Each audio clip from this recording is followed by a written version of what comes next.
From the City of Angels near the Pacific Ocean, good morning, good evening, wherever you may be across the nation, around the world. I'm George Norrie. This is Coast to Coast AM. Later on tonight, we're going to take a walk on the paranormal side. Here's what's happening. The U.S. Centers for Disease Control and Prevention is urging healthcare providers and consumers, that's you, to stop using EzriCare artificial tears. I'm going to spell it in a moment. As it conducted an investigation into at least 50 infections in 11 states that have led to instances of permanent vision loss, hospitalization, one death. Most of the people with these infections reported using artificial tears, and EzriCare was the most common brand. It's spelled EzriCare. These eye drops are preservative-free, meaning they don't have ingredients to prevent bacterial growth. Testing of the open EzriCare bottles identified bacteria that were resistant to antibiotics. Testing of unopened bottles still ongoing. Wow. The notion of popping a pill for easier, longer sleep certainly sounds convenient, doesn't it? But researchers from the University of California may think twice about reaching some Ambien. Their study finds that various sleeping medications, including benzos, Ambien, antidepressants, can increase the risk of developing dementia. Be careful.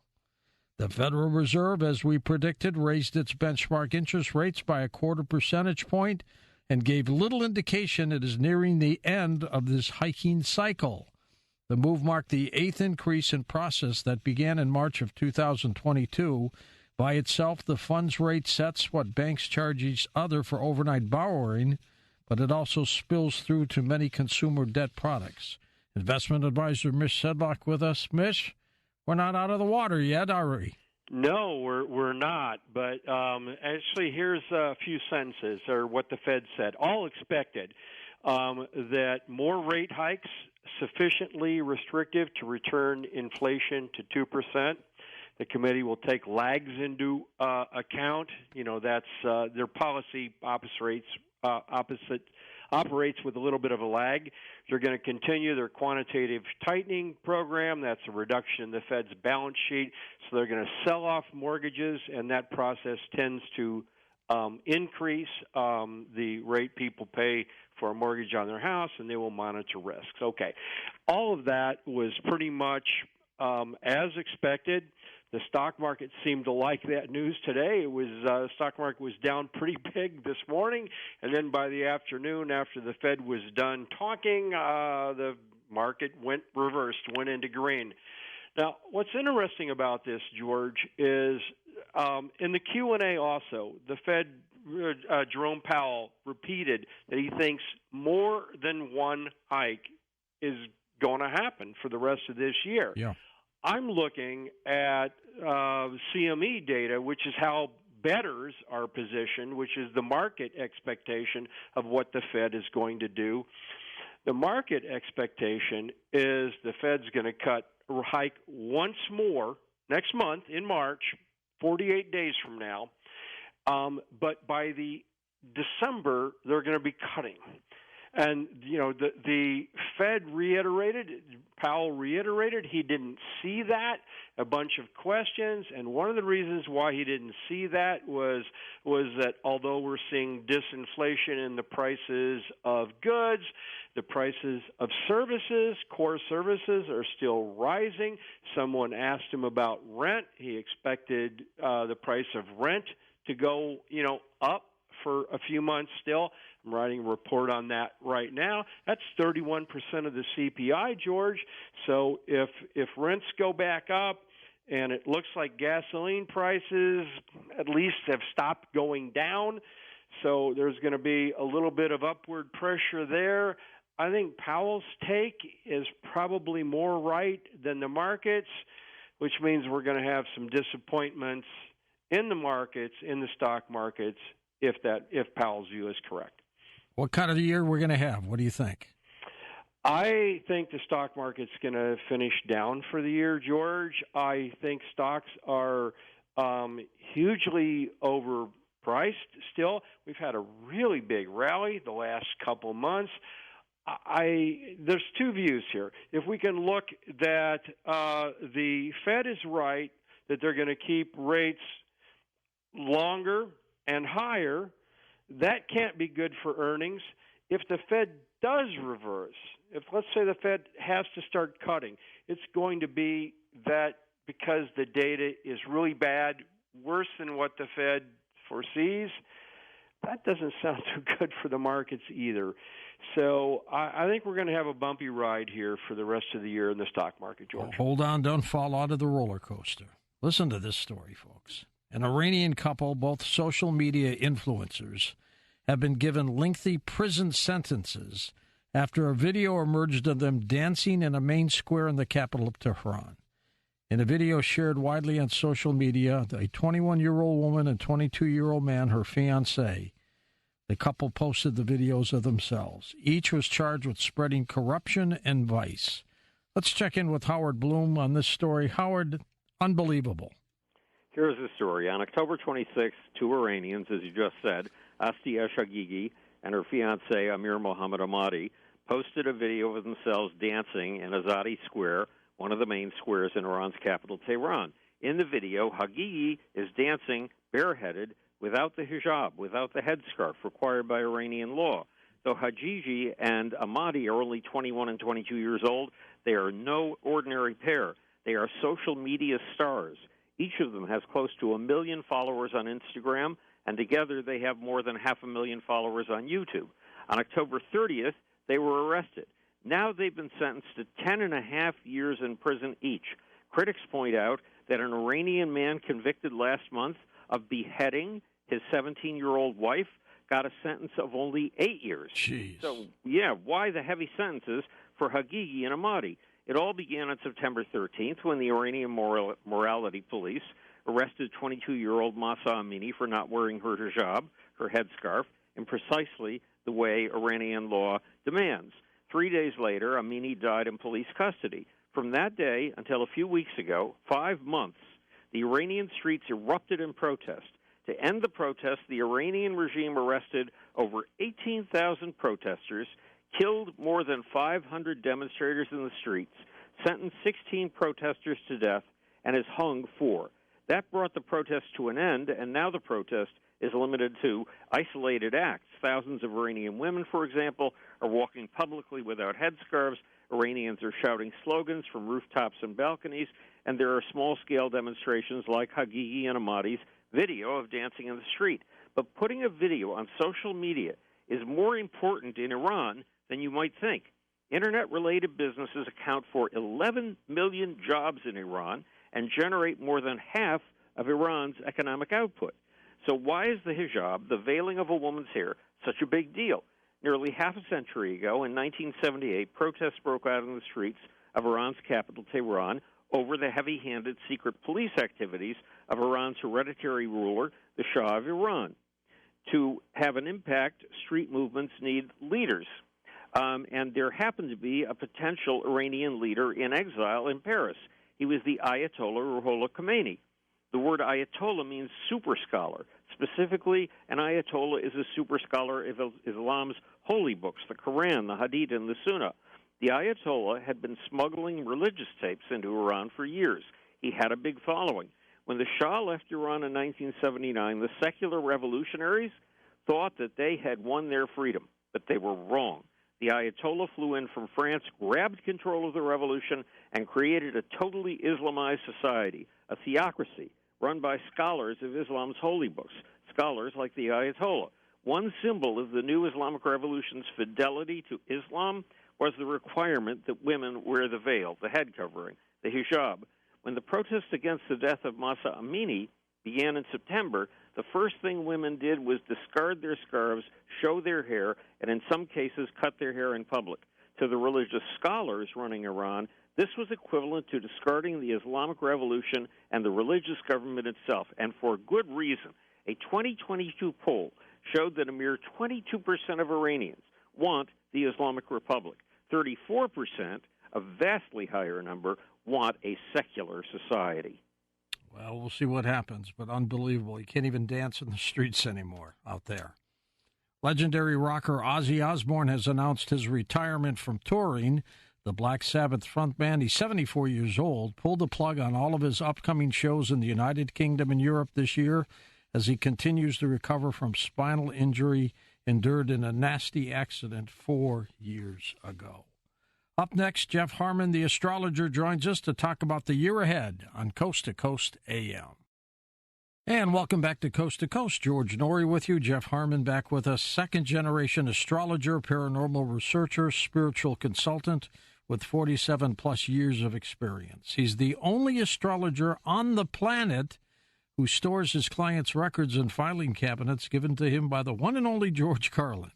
Harman offers detailed personal and business readings using Vedic, classical, astrolocation astrology. He also offers corrective measures, and he works with clients to design custom talisman made with natural untreated gems. He has solved many paranormal cases involving haunted dwellings, UFO-related events, and possession. Tonight we're going to talk with him about the outlook for 2023 and how the rest of this country looks like. Jeff, welcome back. Well, thanks for having me back, George. How have you been? I've been good, thank you. Good. Got rid of the COVID problems and everything? You didn't have to deal with that? No, we were lucky on that one. Oh, that's good. Tell us a little bit about ancient astrology. It's different from what the modern astrologers practice, isn't it? Yeah, it really is. Modern astrology really looks a lot at the tropical systems. It's very sun sign orientated. The ancient systems was really astronomy, and I think that's the core difference. Is that it really is looking at astronomy equated to life on Earth. It's a much more spiritual-based look, and again, I love that the Vedic astrology particularly is, if I always say, forget Trinity, Neo, and Morpheus, this might be the real matrix when you look at the Nadi and the Vedic astrology and how it equates to what's happening here down on the ground. Absolutely. And you use a technique called interrogation astrology. What is that? Interrogation astrology is also known as horary. The founding fathers were into electional astrology and interrogation astrology. It really proves the universe as an interactive consciousness because you can cast a chart for a question. You don't need your birth time. You just literally can say, where's my cat? Was that UFO real? Or is my house possessed? And you can look at just about anything under the sun, literally. And I was very skeptical of this many years ago. My mother got me into this stuff in the mid-'70s. And I said, come on. I said, this stuff doesn't work, right? And she said, Jeffrey, try it before you knock it. And I did. And I have to say, interrogation astrology is probably the one that is the cornerstone of most of the ancient stuff that came up out of Egypt, Chaldea, and Greece and India. So it's really amazing. It's always blown my mind at how accurate it is. And you really don't remote viewing. And you really don't need people's information, birth information, do you? You don't need anything. The only thing you need is the question. That's it. Why does astrology work, Jeff? That's a good question. Again, I think it's an interactive consciousness. And when we start getting into the older documents in the Hebrew, the Egyptian, and particularly the Vedantic, I really think we have a matrix here going on with the solar system and the heavens, because it clearly shows, you really have to integrate the spiritual aspect of humanity and life itself on this planet when you really talk about the ancient astrology. And I think that's what attracted me the most to the Vedantic and the Nadi astrologies, because when you have a soul, you're looking at spirit becoming manifest on the physical plane. And anyone who's had a child and has had the blessing of being in a delivery room, and I was with my son, I literally had always heard the report that the soul is tied to the body at first breath. And when I was sitting in the delivery room, I was able to see my son be taken out, cesarean, and I never expected it, but I saw two illuminations right when he cried. And that was, for me, the most profound time in my life. I just went, oh, my God, the rumor or the legend is true. That's actually in a text called the Sefer Haggadah, which Sefer means book in the Aramaic and Hebrew, and Haggadah means the legends of the soul. And I never knew if it was true until that happened. And that changed my life a lot at the way I looked at astrology. And then when I start looking at these ancient texts, and I have the blessings of doing readings every day, and I see this, and I see, oh, my God, your father was this way, or your mother was that way. And I get the response on the other end of the Zoom call or the phone, how did you know? Well, because it's in the chart. And, it took me a long time to accept the reality that, wow, we are looking at an interactive consciousness of souls manifest on the physical plane. And that's really what I think the ancient astrology was. And if you take the manifestation of the soul into a physical form out of the equation, then you've just got a bunch of signs and planets that mean nothing. See what I'm saying? Jeff, when you were with us a year ago, you talked about the United States being under great duress, probably in trouble. You probably are right. Well, I don't know if I'm right, but I think the astrology is right. I can tell you that. That's always what I drop back to. I very humbly observe this stuff. This is a branch called mundane astrology. Mundane astrology is the study of the heavens, and this goes all the way back to probably one of the oldest texts extant, and that is called the Sefer Ratziel, which is the book of the Archangel Ratziel. And there you start getting into, instead of signs, planets, and houses, the angelic hierarchies that are believed to be behind all the planets and the signs and the houses and the stars. And when you go forward and you start looking at events in the world, you start seeing, wow, these guys really had something.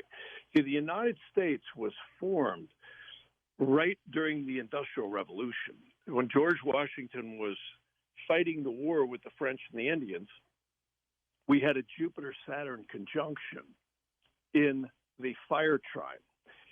Then on the winter solstice of 2020, we had the next conjunction 240-something years later, which is now ushering in a whole new era. It's not the Aquarian age like a lot of people think, but it is a high-tech revolution that I think we're going to see AI and transhumanism forced upon us, as well as a lot of very high technological things that we have never seen before. And what's a problem with this is the United States has a Pluto return. And among several other things, it also has an aspect that's going on right now that's completing this March that happened right before the Civil War in 1861. And that's a Neptune square Mars. And people ask me, well, what does that mean? And, that's kind of a very tricky subterfuge energy. I always liken that to, people telling you something exactly opposite of what it means, kind of what we're hearing a lot right now in the media.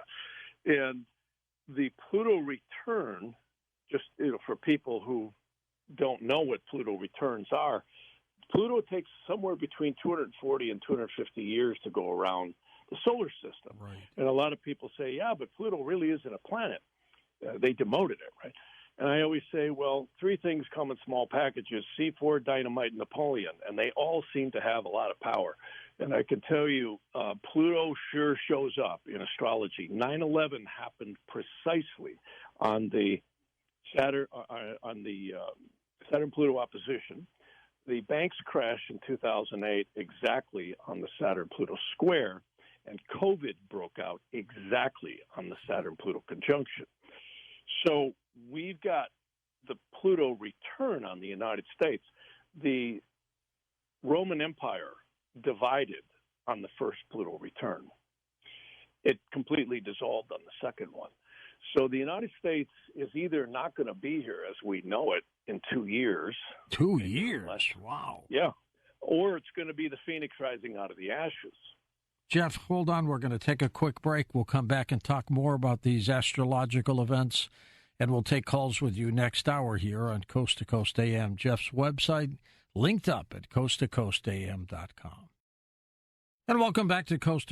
We will take calls next hour with Jeff Harman, and what he will do is readings. We'll get you some information in a moment on what we need from you, and then you ask him a specific question. And welcome back to Coast. George Norrie with you, along with Jeff Harman, our astrologer. Jeff, I understand you've looked at a lot of these UAP events, unidentified aerial phenomena. How did you tie that in with astrology? Well, I looked at a lot. I was actually asked by the director of the UFO MUFON group out of Tucson. And we looked at Travis Walton, Maelstrom Base, all kinds of, the Shag Harbor crash. Huge cases. Yeah, huge cases. And what we found in most of these was the individuals that experienced it, at least, had definite astrological phenomena in their chart that lined up with it. I've noticed this too with remote viewers. I've had the opportunity of getting hired to do remote viewing group studies. In other words, people who are ex-military or involved in that area. I can't say too much, but we've noticed that clearly paranormal phenomena and alignments with the moon and nodes are very, very common. I often find abductions are very prominent when Saturn is making malefic or hard aspects in 6th, 8th, or 12th house placements in the chart. So it's very interesting stuff. Also in the Vedic astrology, a lot of alignments there too. You've been called in by remote viewing groups as well. What was that all about? Well, again, they were looking at why were they hitting targets at certain times and why weren't they? And it was different for different individuals. And invariably, we found that the cycles of the astrology to each individual had huge effects, as well as the general positions of the Earth, lining up with fixed stars, passing through certain points through the year would have a huge effect. Lunar aspects were huge, absolutely huge, and remote viewing. Tremendous work that you do, Jeff, by the way. Yeah, it's a lot of fun. Very interesting stuff. Keeps you going, doesn't it? Yeah, it definitely keeps me going, yeah. You've also been touching a little bit on hauntings and clearing people of negative attachments. How do you tie that into astrology? Well, that's where interrogation and electional astrology really plays. Interrogation astrology is literally asking a question. Is this place possessed? Does it have a ghost or entities or elementals or what have you? And so you can cast a chart and look at that. It'll tell you whether or not that's highly probable. And then clearing it, I actually use an auspicious time to do the clearing. I actually have a mural of George Washington. They did a Masonic ritual when they lowered the cornerstone of the Capitol Foundation into place. That's called electional astrology, picking an auspicious time to commence an event. And let's hope he did a good job because the country is under some heavy duress right now. So that's how you use it. It's picking auspicious times to do a clearing on a place or a person. Let's talk about the country right now. You've looked at it. How do things look for the next year? Not too good. And I would love to be wrong on this, but there's something known as primary directions. Primary directions is a fancy term that each rotation of the Earth actually equals a year from the birth chart of either an individual or a country. Well, this year, particularly as fall moves on, we've got a primary directed Mars conjuncting the moon. Plain English on that one, that's very dangerous. And I don't think anyone needs a brick to fall on their head to know that there's been a lot of very dangerous things going on in this country with the border being infiltrated. There's a lot of crime that's being allowed to happen, a lot of dissension. Look at the fentanyl coming in. Look at the people being let out of prisons and the soft on crime. So this is really paralleling the astrology. And I can tell you, I hope I'm wrong, but this looks like we could see some serious trouble by this fall. The election year of 2024 even looks more dangerous. We have a primary directed Saturn conjuncting the United States Mars. Again, plain English on that, not looking too good. So I hope that these don't manifest in a lot of violence and unrest, because it's one newscast away, and many of the people hidden away that I think have been brought in here could be cut loose. And I think there's a lot of cells in this country right now. I hope I'm wrong about that, but the astrology would support that. And is that what you mean by it could be a dangerous year? 24? Yep. Well, both this year and next year. And just to give you a perspective on this, George, primary directions only happen once every 360 years. That's it? That's it, by primary direction, yeah. Because they move 1 degree per year. And if you take a circle, there's 360 degrees in it. So this has never happened to the United States. And this is coming in November 28th. But that's the day it's exact. It's called the alignment is perfected. But you're going to find, we have, nothing happens in isolation. There are several confluencing events here that are coming up. We've got the inferior conjunction of Venus happening starting in July, and that will complete in the fall. So, we got some serious stuff here stacking up. When you look at what Elon Musk has done, in a lot of ways, Elon Musk, I kind of refer to him as the modern-day Thomas Paine. If, anyone wants to research Thomas Paine, he's the man who wrote Common Sense, and he had a lot to do with awakening the people of the revolution to what was really going on. And this is very parallel to what we're seeing right now. The Twitter dumps are staggering what's coming out. And I think it's, in a lot of ways, fueling people to realize the value of this country and what's been happening. And we've got a war going on right now between what I would call the globalists and the nationalists. And this is what the astrology really seems to show. And speaking about war, Jeff, what about Russia and Ukraine? How does that stack up astrologically? Well, it looks like they're trying to get a lot of conventional warfare going right now. It's very profitable. And, there's certainly a lot more going on in Ukraine than meets the eye. Not to sound conspiratorial, but I think there may be a little more things down the rabbit hole going on over there that is the cause of all this. And we might mention labs, for instance. And clearly there's a lot of saber rattling going on between China and Russia and Iran, and we're seeing, again, a global polarization here between the East and the West. And I did have several people ask whether or not they thought it was going to go nuclear. And I hope I'm right about this, or the chart is right. It doesn't look like that will happen. Thank God. Let's hope you're right. Yeah, thank God, right. Yeah. Now, what about from China? You mentioned China, but what about China and Taiwan, that situation? Yeah. I just had a story yesterday that the Chinese are thinking about Taiwan in a very quick, rapid way because they've seen the mistakes Russia has made in Ukraine. Yep. I think they really want to do it. The chart keeps saying, the interrogations keep coming back, they're not going to be able to pull it off. I really think the United States has a lot of extraterrestrial reversed engineering technologies. So I can tell you I've had the opportunity of speaking to a few people who are very knowledgeable. Mm-hmm. And not that I'm claiming, I've got any super big inside secrets, but from what I've heard and what keeps coming back to me, we've got some pretty substantial stuff right now that would be able to deter or stop them if they did. And again, the only way China's going to take Taiwan is if we let them. Are we in a position to try to stop them? My sources say yes, and the astrology says yes too. Interesting take on all of this. It really is. Yeah. We're going to take calls with you, Jeff, next hour, and people, you will do somewhat readings, and we need birth dates from folks. So give that to Tom when you call in. You can just ask questions too. They don't have to have birth dates. You don't need them? No, you can get them if you want, but, that's interrogation astrology, George. You just ask a question. That's true.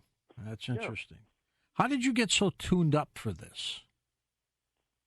Tuned up? What do you mean? Well, I mean, you're very good at what you do. What happened? How did that happen? I don't know. Maybe it's a past life thing.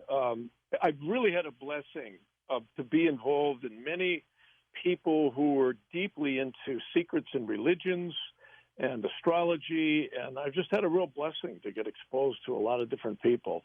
One of the guys I studied with used to do astrology for the Rothschilds, I shouldn't mention that, but I just did. He's gone now, but he would sit there and look at charts and say, this person will have this happen here, they'll get married here, and they'll die here. And I said, how did you do that? And he said, it's very simple. He says, the ancient astrology is so different. He says, Saturn is your karma, Jupiter is the blessings upon the soul, and the moon's nodes are the destiny disruptors.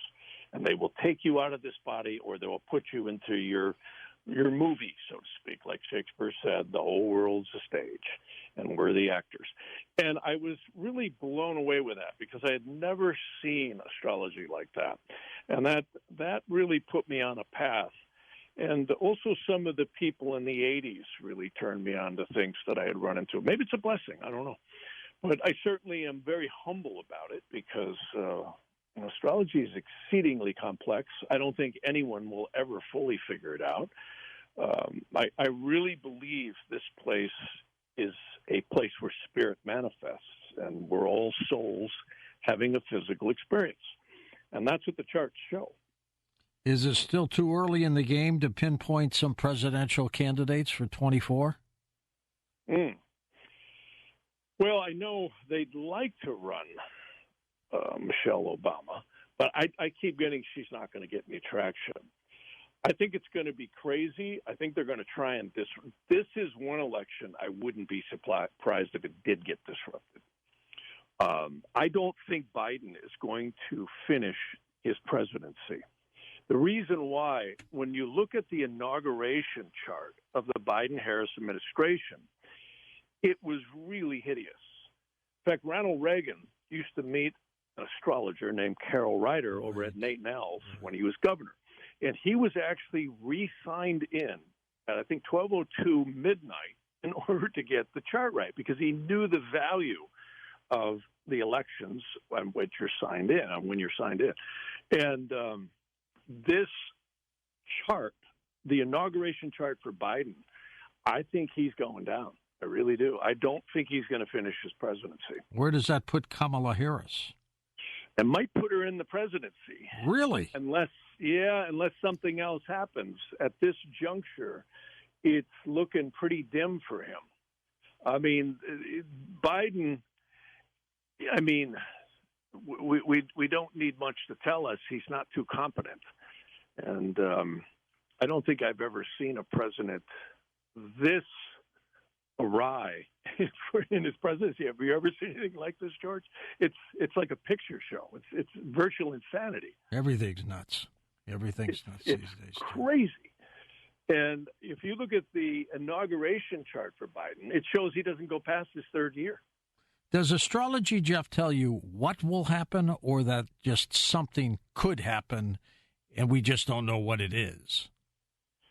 Well, that's the riddle. Astrology, interrogation astrology is like an all-wise, all-tricky oracle, and it truly is. If you can pick apart the symbolism and cross-compare it to the reality of the situation, you can get pretty doggone descriptive. And I would tell you that Biden looks like they're throwing him under the bus. And that's exactly, and I was on record saying that about 3 months ago before any of this document stuff happened. I said, I don't think Biden's going to finish his presidency. And now all this stuff is coming out. And we're finding with Twitter how much has been buried in not only, Joe Biden's presidency, but his son and many of the other coercive acts that have been going on with government agencies. And this is a cocktail that's very, very dangerous. George Carlin was right. Forget about the politicians. You have owners. They own this place, and they are far above the government. Thomas Jefferson might have said it best. He said, if you give anybody the power to print our money, they will be more dangerous than any standing army. Well, that kind of happened with Woodrow Wilson. And, Washington also had a great comment. George Washington was quoted saying, if you want to destroy a country, loot the treasury. Well, what's been happening? They've been looting the treasury big time. Big time. George, you know what? This is a fun thing. I'm going to say this really fast. I took a calculator. I used to teach a physics class. I enjoy math, right? So I figured out that when you're 40 years old, you're just a bit over 1 billion seconds old. When you're 80, you're about 2 billion seconds old. Guess how many years 1 trillion seconds is, just to kind of cross-correlate between what $1 trillion is. Just take a guess. What do you think 1 trillion seconds is? In terms of years? Yeah. Oh, my God. 5,000 years? It works out to be 11,760-something odd years. I couldn't believe it. I've done the math now 50 times. I can't believe it. I was only off by 5,000 years. Yeah, about 6. Yeah, pretty good, George. But I couldn't believe it. And that gives people a perspective. Who could come up with the collateral for 31 trillion, let alone what the entire Western financial world is indebted with? Hold on for a second, Jeff. We're at the top of the hour already. We're going to come back. We'll chat more and take an hour of phone calls with this hour next. With the incredible astrologer Jeff Harman. We're going to take your calls here on Coast to Coast. We need your birth date. You can do that. You don't necessarily have to give it to us, but he'll take that as well. And welcome back to Coast. George Norrie with Jeff Harman. Jeff, you're on Facebook. You're on YouTube. You've got a website, a lot of social presence, right? Yeah. Yeah, in fact, we just started our new YouTube, so definitely go check us out there, Jeff Harman Astrologer or Jeff Harman Astrology.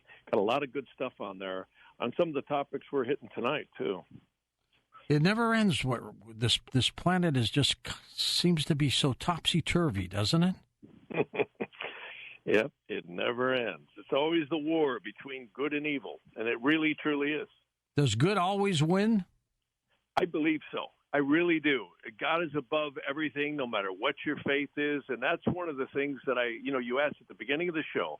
What's the difference between ancient astrology and the modern? Clearly, the ancient astrology shows the divinity bleeding down into this lower dimension called Earth. And I think this is, speaking of the founding forefathers, many of them were at loggerheads with the religions and the churches because they knew there were multi-dimensions. You take Washington, D.C., it is literally an Egyptian temple. The French architect and a lot of the secret societies that were behind the formation of the United States was really sacred. And, I tell everybody, go get a copy of the Constitution of the United States of America. No one can read that and not say, wow, this is for the betterment of all humanity. And it truly, truly is. I think it's one of the most profound documents ever drafted next to some of the great religious texts. And it's clearly at a point right now with the astrology where I think we're seeing a battle between good and evil. Fascism really came in with the Saturn-Pluto conjunction of 2020. We know it is COVID, but the astrology shows it as this is a war against humanity and its freedom. And I think, what you were just mentioning about Newsmax on your commercial is just a small example of what we're seeing in every corner of society. And I think the country that's in the crosshairs the most is America. Yeah. And it's one of the greatest countries ever. I don't know if you heard that story in our news segment where 2 Iranian kids were dancing in the streets and they're going to put them in jail. Yes. It's crazy. Yep. Beyond crazy. And, when you read the Constitution and you look at the wisdom, George Washington had a lot of mystery. I really encourage people to study some of the founding fathers. The document Common Sense by Thomas Paine was amazing. And George Washington, they actually said 2 horses were shot out from underneath him, and every officer was killed with him except for Braddock. And later, a number of years later, when he was with the Revolutionary Army, an Indian chief approached him and said, "We saw a great spirit above you. We tried to shoot you." There was bullet holes in his hat and his coat, and yet he never got hit with a bullet once. Now, whether or not all that is just lore or truth, I actually believe it was truth. I think there was something very spiritual going on in the creation of this country. And we now have, I think, forces that are trying to tear it apart. And that's what the astrology shows. And I think things like the exposure that's happening on, programs like yours and Twitter and other things, it's really what it's going to take to bring our country back under the control of the people. And I saw in Nadi astrology, and for anyone listening, Nadi astrology is a very ancient system. It uses palm leaves and very spiritual energies that make an analysis of the birth chart. And one of the things that was pleasing to me, even though it's going to be a rough time for the next 2 years, we just entered a 12-year progression where Jupiter, which is really a blessing. We know Jupiter is the largest planet in the solar system. But in the Nadi astrology, it actually represents something called the breath of the soul, and they call it Jiva. And I can tell you, I can already start to feel it. Even though we got a really tough, resistive time this next couple of years, and it's going to be a roller coaster ride if the astrology is right, we may have a blessing that comes out at the end of the tunnel by 2025. So this is really going to be an unprecedented couple of years, and I hope I'm wrong about that, but if the astrology is right, that's what it looks like. All right, we're going to take calls with you, Jeff. Now, do you want birth dates or not?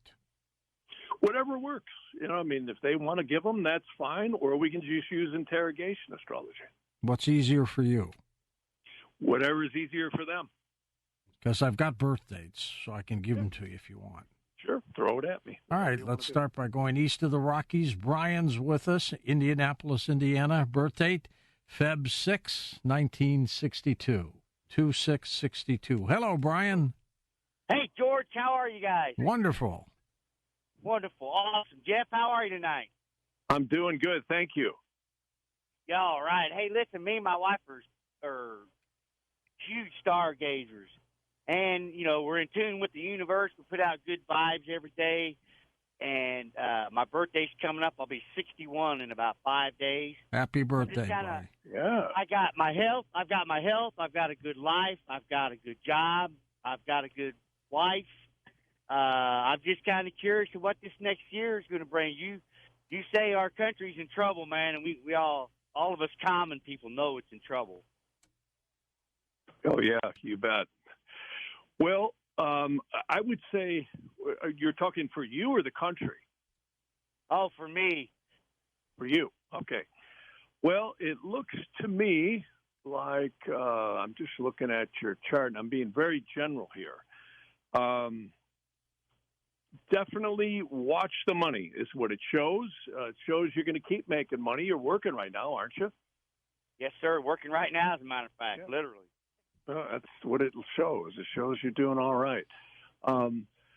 Just keep your money tight, and things look good. Your health looks good. Looks really good. Yeah, you like your job, don't you? Oh, yes, sir. I love my job. We paid off all of our credit card debt. Man, we're doing excellent. It's taken us 20 years to get to this point with my wife and I, but man, we're but you got there. Excellent position. Yes, good for you. Yeah, well, it's people like you that have a good work ethic that keep this country going, and that's fantastic. What do you do? I'm a Teamster, 26-year Teamster member. All right, yeah. It shows you really like your job. Yeah, it shows you like it. That's good. So, how about the price of fuel? Huh? Isn't that crazy? Diesel's out of whack. But my dad was a 42-year UAW member, and he taught me this work ethic that I have now. And he's passed on, but I really appreciate that from him. All right. Thank you, Eric. Yeah, it shows things will go all right for you, my friend. Super. Let's go to Jill in Santa Barbara, January 3rd, 1947. Hello, Jill. Welcome to the program. Hello there, and I did not get a birthday card from either one of you. Oh, my gosh. Otherwise, hello. That was a joke since we've never met. But it was a cute joke. Happy birthday, by the way, Jill. Thank you. Thank you. I'm just looking forward to any information you could possibly give me, any insights, any, just anything whatsoever. Well, I'm looking at this. It shows, I don't know if you're doing anything creative, but the chart shows that that's where I'd be putting my my efforts in right now is creativity. Are you doing anything with writing or creativity? I'm laughing because that's right on the money. I'm a painter, and Wow. I have taught painting for 30 years. I'm not teaching right now because I'm doing so much of my own work. And quite often my painting is used, when I say painting, I mean art, is used in hospitals.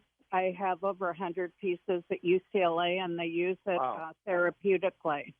Says it raises people's spirits. Good for you. That's what it looks like. It looks like you're really good at it too. Yep. Well, it looks very good. I'm glad. See, the ruler of your ascendant in this, I'm just using interrogation astrology, is in the fifth house. It's in exaltation. Plain English shows you're pretty good at what you do, and I'll bet you're bringing a lot of light to people. That's what it shows. Keep doing the good work. This is great. Thanks, yes, Jill. thank you. I'm very, very just honored. I can't think of a better word to hear exactly what you honed in on, because a lot of artists, I think, do their art to be famous. But I think that if you can help other people, it's the highest calling, especially medical. You know, we're just we need so many beneficent things to help people nowadays. So thank you so much. You bet. Music and art transcends all languages.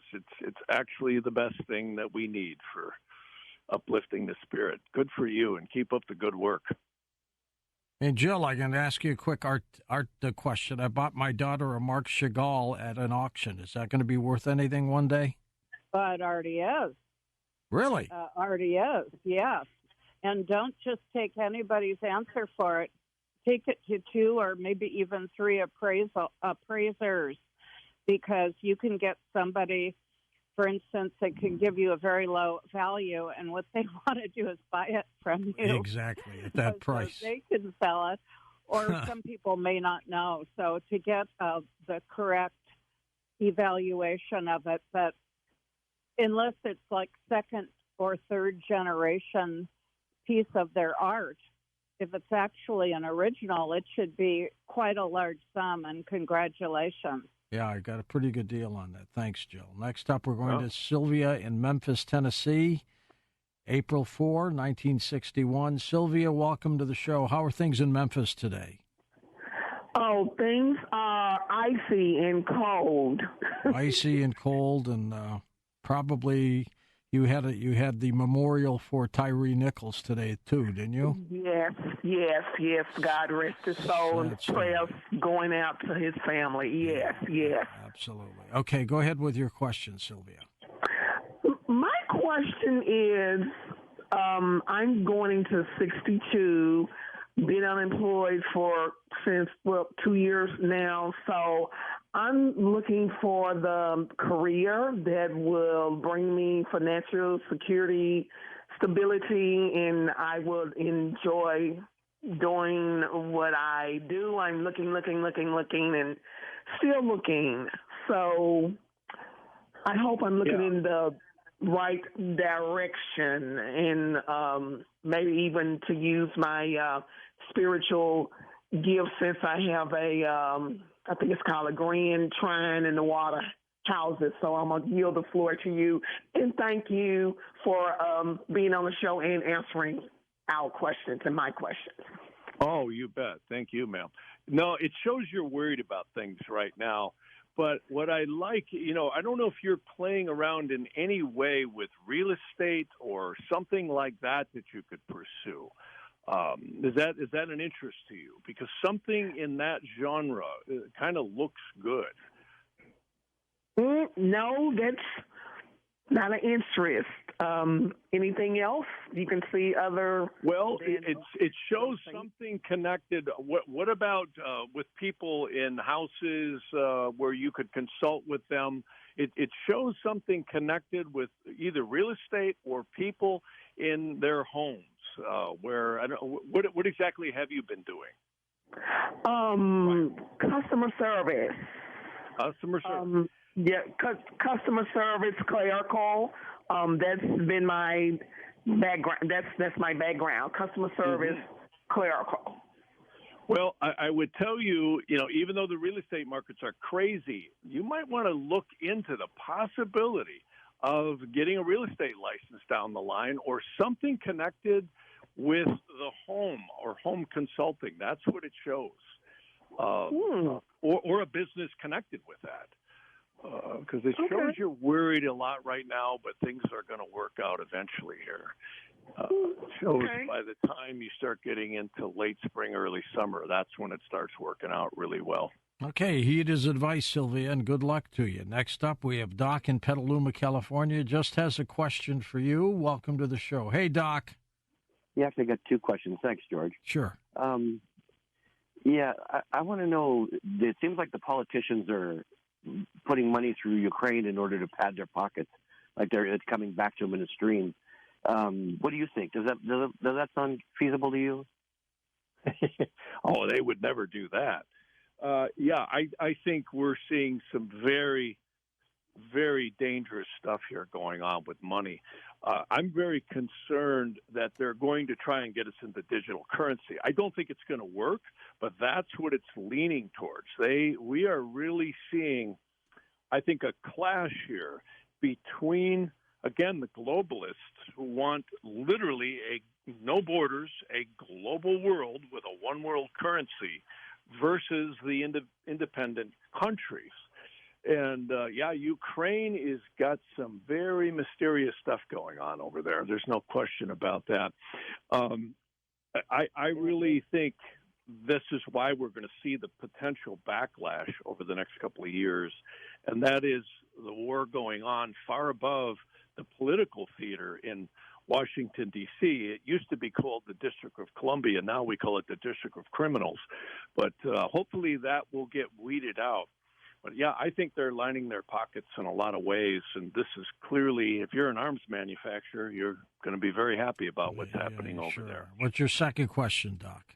My second question is about the World Economic Forum. Do you think that they are using your interrogation astrology type, the knowledge of that to affix, what they're doing to us here? I mean, they're putting the pressure on on Americas because of climate change and all those other I call it bunk. Yep. Excellent question, because there's no doubt in my mind that they are extremely aware of these cycles. In fact, again, we see 9/11, we see the banks crash in 2008, and COVID. We really had the entering of freedom versus fascism ever since 2020. It hasn't just been COVID. It's also been every area of modern society that they've been attacking. I mean, look at the food plants, look at the borders, look at the crime, look at the releasement of insanity in almost every corner of secular society. And this, you bet they're aware of it. They're extremely aware of it. I really think when you look into the demonic component that is really behind all of this, it's far, far deeper than anyone would ever realize. The demonic spirits might be actually involved right down to the molecular level of this dimension. That's why they always lose. That's pretty scary, Jeff. We're going to come back and take final calls with you in a moment on Coast to Coast AM. Next hour, Jacob Cooper joins us. His latest work is called The Wisdom of Jacob's Ladder, as we talk about near-death experiences and grief and how to just get through certain things. So that'll be next hour on Coast to Coast AM. We'll come back with final calls with Jeff Harman in a moment on Coast to Coast as well. And welcome back to our final segment with Jeff Harman as we talk about astrology and your readings, of course, and we'll get right to the calls in a second. Jeff, you're on your website, of course, jeffharman.com. Do you take emails and do people make appointments with you? Yeah, the best way is Jeff at jeffharman.com. Yeah, we definitely do email appointments, and that's a perfect way to go. And also you can reach us through Facebook and all that, too. And you don't hold back. You say it the way it is, don't you? Well, I think honesty is a very good virtue, don't you? Yeah, it's the best policy. Yeah, you got it. It saves you, that's for sure. Let's go back to the phones. Let's go next to Chad in Ohio. June 23rd, 1982, 62382, first-time caller. Hi, Chad. Welcome to the program. Hey, George, and hi to Art Bell somewhere in space. Yes, sir. Way up there, wherever he may be. What's your question, Chad? Well, I've been just kind of looking what's in store for me this next year. I kind of hit rock bottom a couple of years ago and built some walls up around me, and starting to take those down and be more social. And what does he think about Jordan Peterson? He said he was putting together a group to go up against the WEF. And that's it. Thank you. Well, for you, it looks like you're going to see change in just about 5.5 months, if I'm reading this right. And that's good. And it's going to put you in a new direction. I actually like it. Are you studying anything new right now? No. I've been in an apprenticeship at work. There you go. That's it right there. Now. I'm just pretty much working. Mm-hmm. That's it. Well, what you're studying is going to pay off, is what it shows, your apprenticeship. So, And I would say, if I'm reading this right, you're going to see about the next, about 5.5, 6 months, things are going to start to turn for you in a much better direction. What have you been studying on the apprenticeship? I'm a tool and die maker. So we make dies and modify machine parts. Yeah. Good profession. Yeah, it is. I used to do some of that work back in the late 70s, early 80s. It's very necessary. We need more good workers like you in this country that are shipping it overseas. Oh, it's good. It shows you're going to do well. I like it. So now your other question was what? About the WEF. I assume it's the World Economic Forum? Yeah. Yes, it is. Mr. Klaus Schwab and Mr. George Soros and the rest of them all over there.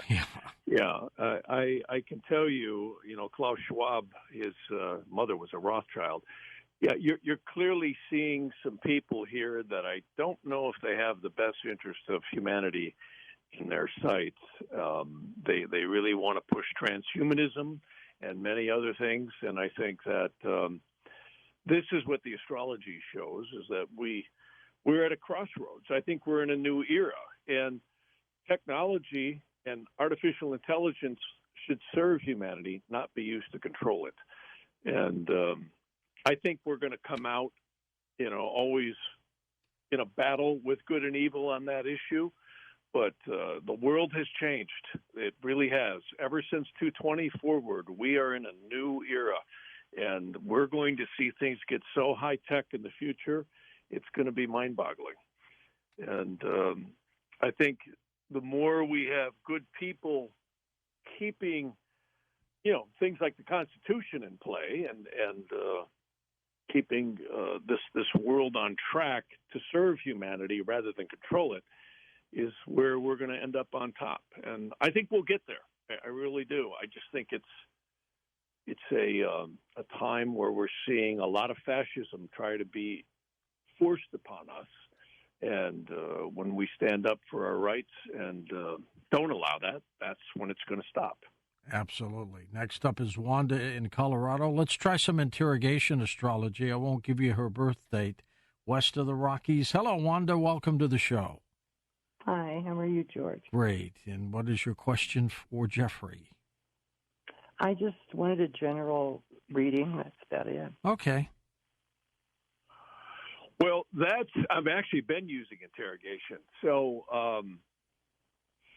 Yeah. Now tell me right now, you're worried about stuff, is what it shows. Yes. Yes. Everything been going okay health-wise? Yeah, I just got an X-ray result today, and it came out good. Good. So that was great. It just shows a lot of worry and nervous tension. Oh, yes. Had a lot of stress. Yeah. Pursue reflexology. I love reflexology. You can actually get a reflex roller. It's called the USJ 101, and really work on the adrenals and see if you can't get yourself more relaxed. And, affirmations are a really good thing. What have you been doing right now for work? I'm retired. I've been retired for 2 years. So now my job is to worry. To worry.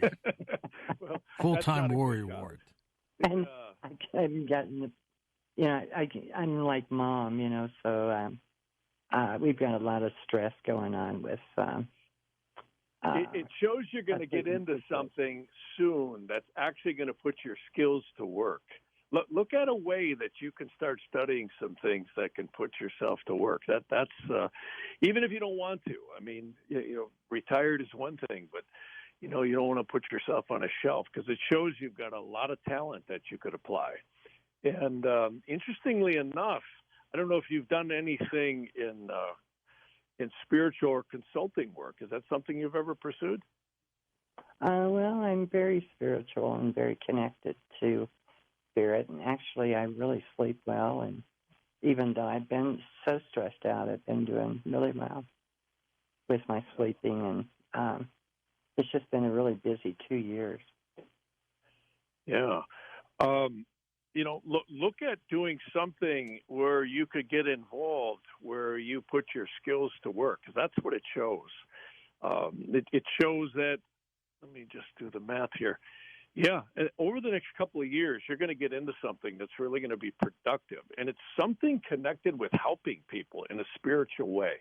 It's either consulting or some kind of a way that you help people through self-empowerment. That's what it's showing.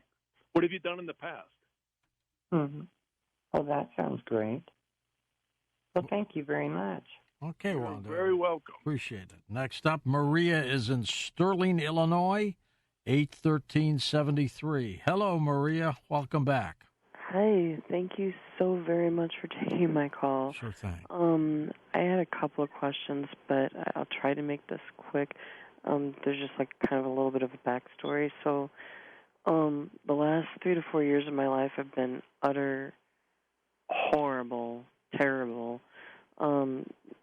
Starting in 2019 and 2021, a lot of freak things happened. I was in 2 car accidents within 2 months. Oh, just weird freak things happened. I've been without a car for almost a year and a half, and it's been utter horrible. I've lost, my freedom, my independence. I mean, I still have a driver's license, of course, but, I'm dealing with a lot of really bad things. I've been on disability half my life. I'm looking at probably losing my Section 8 voucher for to help pay towards my rent, just because for the first time in the 26 years that I've lived in this apartment, I finally fail inspection. I live in a really tiny apartment. I have no place to put anything. I don't have a vehicle to take anything anywhere. I have no family, no friends, no support system. I've lost pretty much my freedom without having a car. I've never, ever been lucky in love. I have health issues. Sounds like you got a cloud over your head. Bad. Yeah, nothing but bad, horrible things have happened in the last 3 to 4 years of my life. I feel old. I have no energy.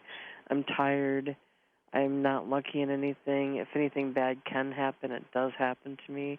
If bad things didn't happen to me, nothing would happen to me.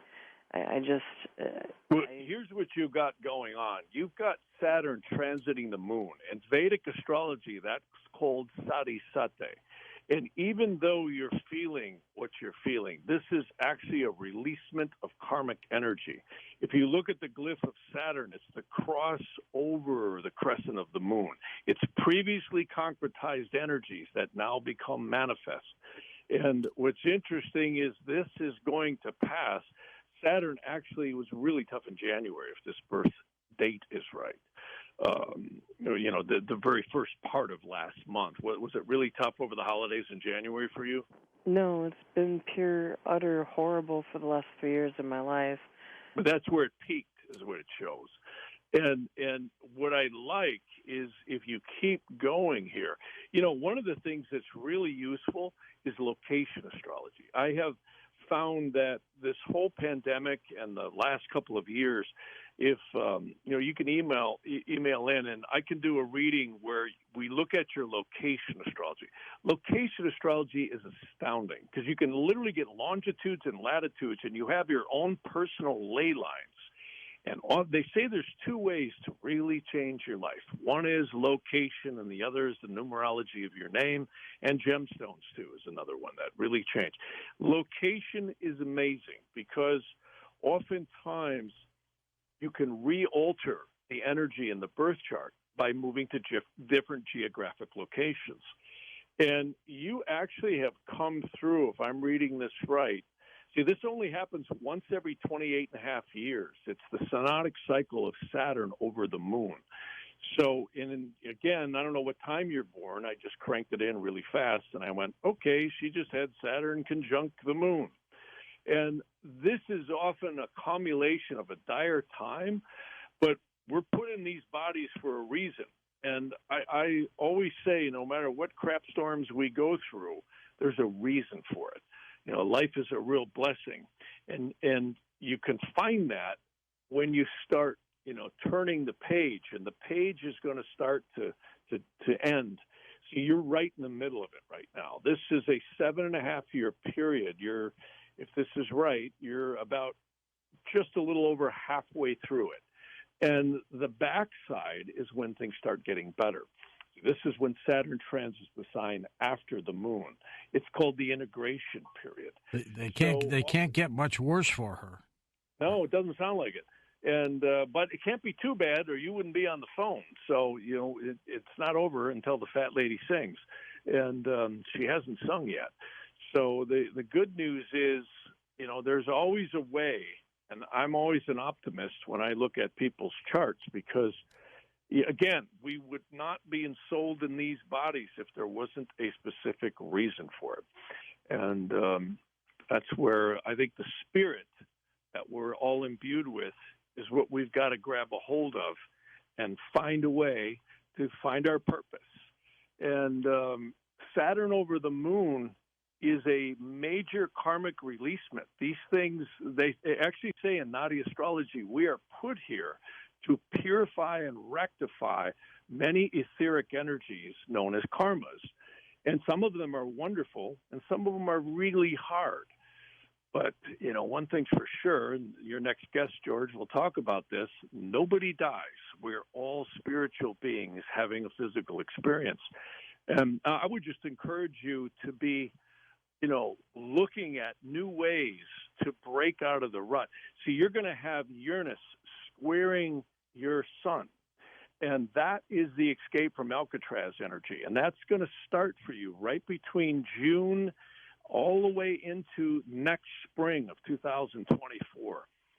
So there's got to be a way you can break out of this rut and find a way. That's what I always look for in readings. It's like, okay, even if the ship is listing and bowing and the waves are over the bow, how in the heck can we steer it towards calm waters and find our direction?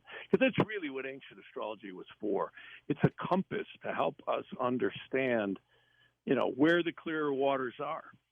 Absolutely. And, Jeff, we are out of time. I want to thank you. We've got your information all linked up at coasttocoastam.com. Jeff Harman with us, the astrologer. Up next, Jacob Cooper joins us as we talk about the death experience. Up next, Jacob Cooper joins us. His most recent work is called The Wisdom of Jacob's Ladder. We're going to talk about grief, consciousness, near-death experiences with him in just a moment. And welcome back to Coast. George Norrie with you. Jacob Cooper back with us, speaker on grief, wisdom, consciousness. Jacob offers meditation mindfulness seminars to help others find purpose, overcoming fears of life after death as well. He's a clinical social worker, Reiki master, and certified hypnotherapist specializing in past life regressions. He was last on with us back in November of 2021, and his latest book is called The Wisdom of Jacob's Ladder. Jacob, welcome back. George, great to be on your program again. Thank you so much for having me back. My pleasure. We had a great response when you were on a year plus ago, and I'm glad you're back. How have things been? Well, things one day at a time. That's the way I take it. But everything's going great. Hope all is well by you. Tell us about The Wisdom of Jacob's Ladder. It's a great title. Well, thank you. Well, the title came obviously with my name of Jacob, but I had my near-death experience in a ladder and a slide.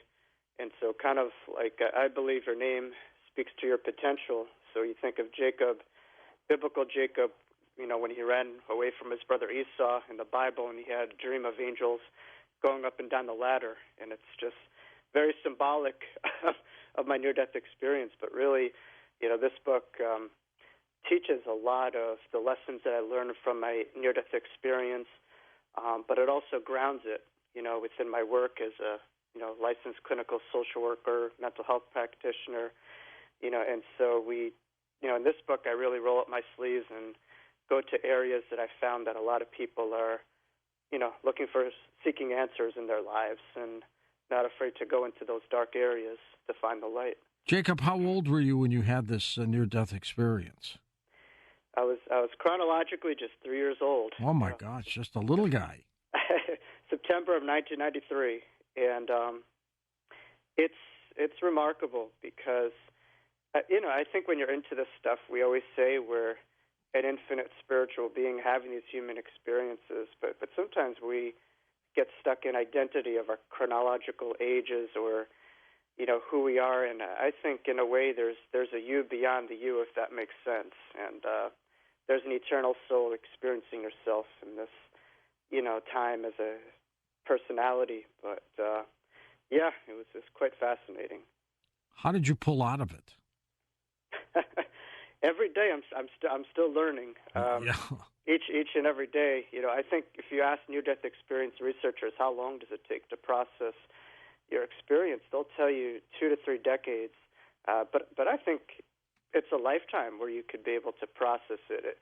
So it doesn't mean that it changed what exactly happened, but you're able to look at it, through a different set of lens, and more importantly, find more meaning. And Life After Breath was my first book, which I view as my karma. That was my story of my near-death experience. But The Wisdom of Jacob's Ladder is more of my dharma, which is the meaning and the purpose behind what happened to me. And so it's kind of congruent with my work as a therapist with my clients, where what happened to you is not your fault necessarily, but what you come out of it becomes the work at hand. And so that's been my work ever since the experience, to make sense of it, to find meaning from it, and to ground it in this experience. And I hope I could do justice by readers who pick up my book. The biblical version of Jacob's Ladder, of course, had to do with a ladder to heaven. Yes. So, did that happen to you?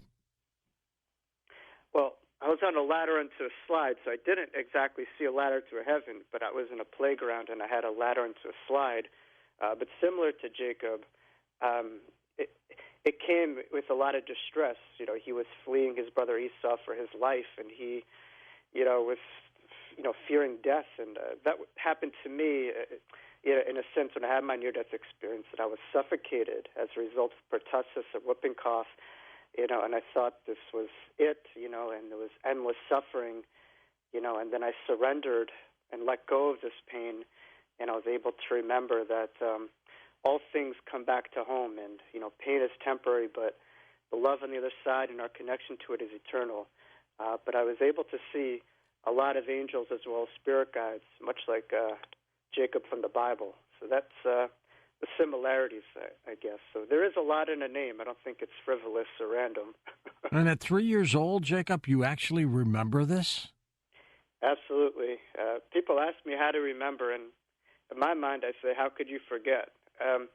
You know, Georgia, as a therapist, the reason why I think I'm able to remember this is the gift of trauma. And if you're familiar with trauma, you know, that could be a life-altering event, you know, where either you could disassociate from it or just kind of push it away, or it could be so hardwired in your memory that you can't forget it. And something like a near-death experience, which was incredibly traumatic, was gave reason and you know, an explanation for why I remember it. I often ask people, and I was in sixth grade at the time, but I'll say, you know, let's say September 11th, what were you doing? And people will mostly remember, but then I'll say, what were you doing 9/16, 9/17? They'll have no clue. So when something so pressing and life-altering occurs to us, you know, I do believe we're able to recall.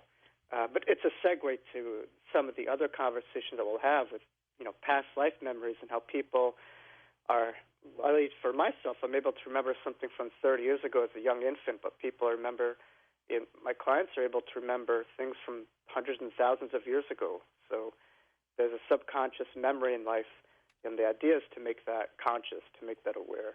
Do you remember, Jacob, them sending you back, or did you do that on your own? It's a good question, George.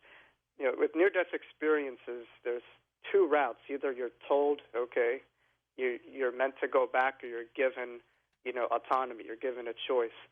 And obviously, you didn't choose to stay. Otherwise, I wouldn't be having this conversation, or maybe I'll be coming through a medium during Coast to Coast. Exactly.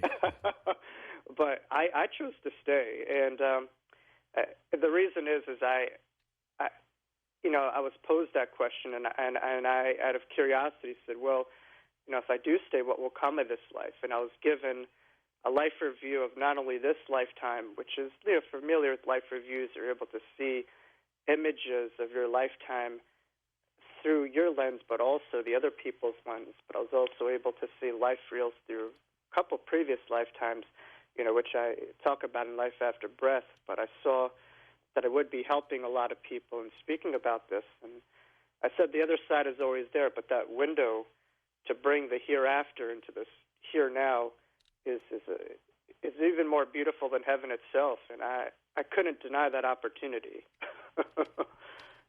Jacob, what does the afterlife mean to you at this point? The afterlife, I would say, is not something far away. It's in the doorways of our inner being. It's the core of who we are. It's that innermost part of us that's connected to it. And so I think with a lot of people, in our world, we're used to traveling millions of miles away and grinding it out to get to something good or to find something. But, you know, the afterlife to me is in the backyard of your inner being, and you're always connected to it. But it connects you, your loved ones on the other side, your guides, and, you know, it connects you to higher awareness. And so in my near-death experience, I experienced the brain as a filter between the two worlds, you know, and I say that because my brain, once it was deprived of oxygen due to suffocation, shut down, and that's when I had this connection with the afterlife. And so I think the brain is a great ally between the afterlife and this life. And when you're able to really open up your brain, you could have a clear filter between the two worlds. But to me, it's a heightened awareness, in a sense, the afterlife that you could connect to. Do you think everybody should have some experience with the afterlife somehow? I think we all do. You know, I think we've all been born, we've all crossed over, it's all in us. It begs the question, though, as to why maybe 5 to 10% of the population have near-death experiences. Why not everyone? You know, I still don't understand, but I think particularly young children have a lot more clarity of the other side because they're not as conditioned or programmed in this human experience. But certainly it could help. Now, what I'll say is if we were meant to be there, we would. So I think we're meant to be here as human beings, but it doesn't hurt to try to open ourselves to connect to it because it could be a great GPS and guiding force in our life. But I think a lot of people aren't used to that. They're used to other people telling them truths or needing to look outside themselves for it through, religious, religious programming that we've been raised in. And so, connecting to this is a very empowering move where instead of looking and facing outside yourself, you turn within and you could connect to droplets of the afterlife, and which I think is just guiding forces within your life, to propel you to greater heights. Does it make everybody who has been in the afterlife with a near-death experience, when they come back, even though you were 3, but does it make you a better person? That would be the hope, right?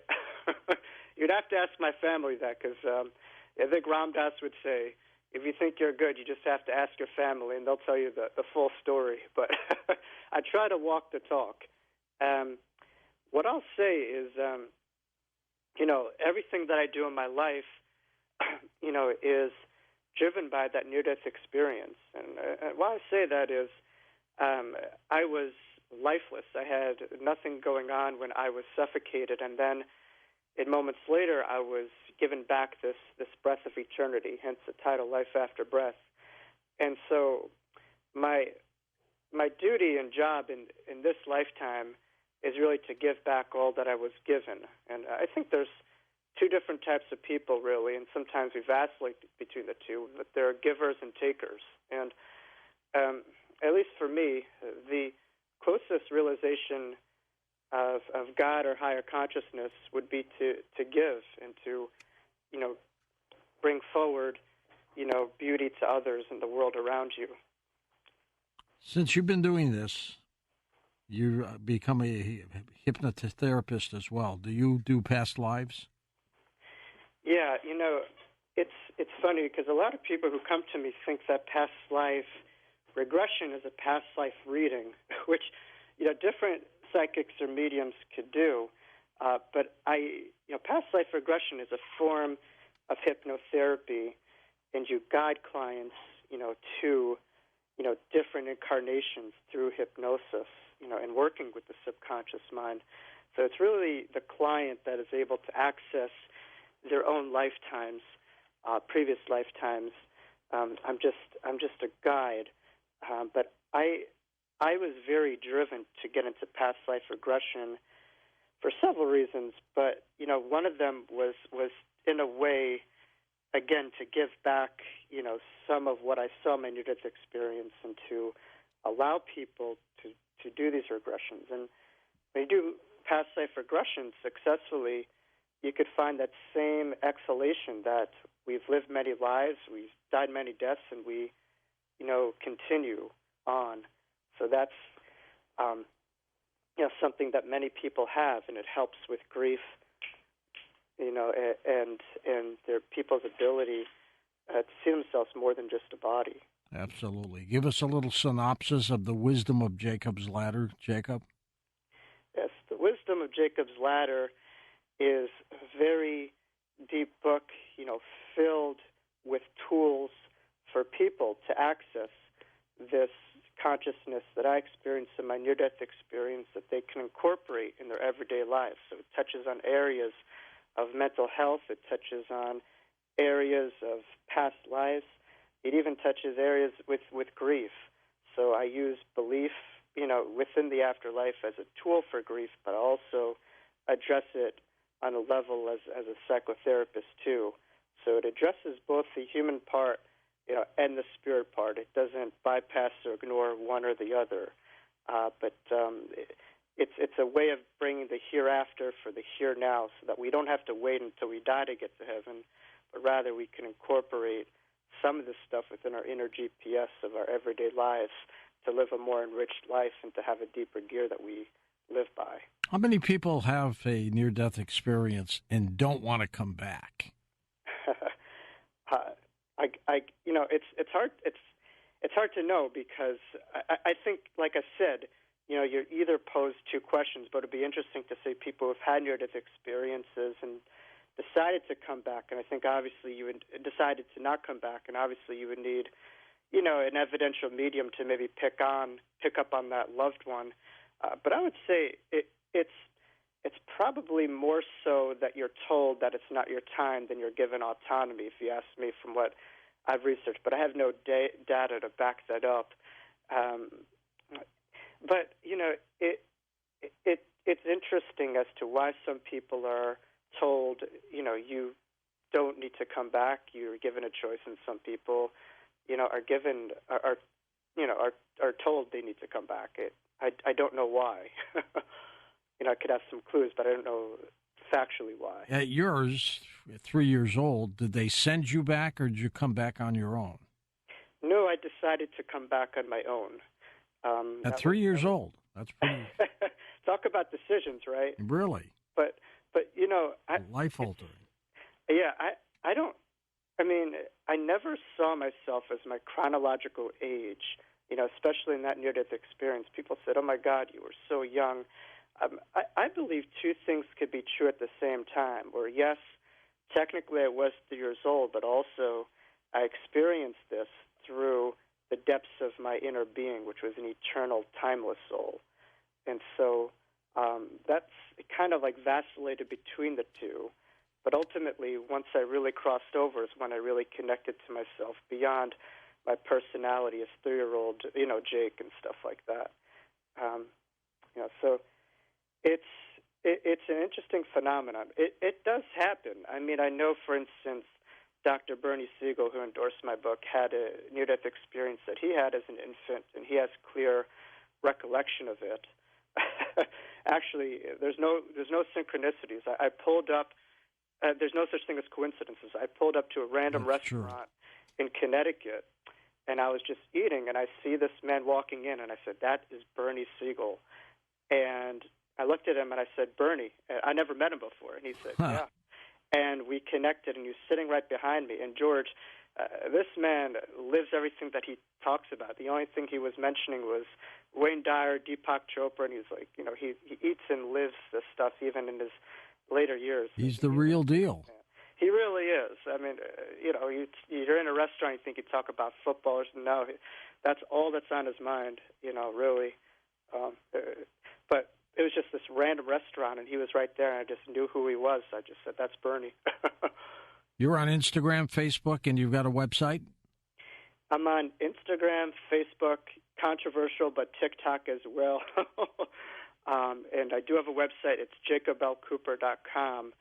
And I think social media has a double-edged sword where, there could be dangers to it or toxicity to it, Sure. but it could also be quite profound and beautiful. And it's what you want to make out of it. And at least for me, if I have any insight or anything that comes to me, I post it right away to uplift and enrich, hopefully, someone's day on all my platforms. We'll come back in a moment, Jacob, and talk more about your experiences. I want to get into grief, too, and get your views on that. Then we'll take calls next hour.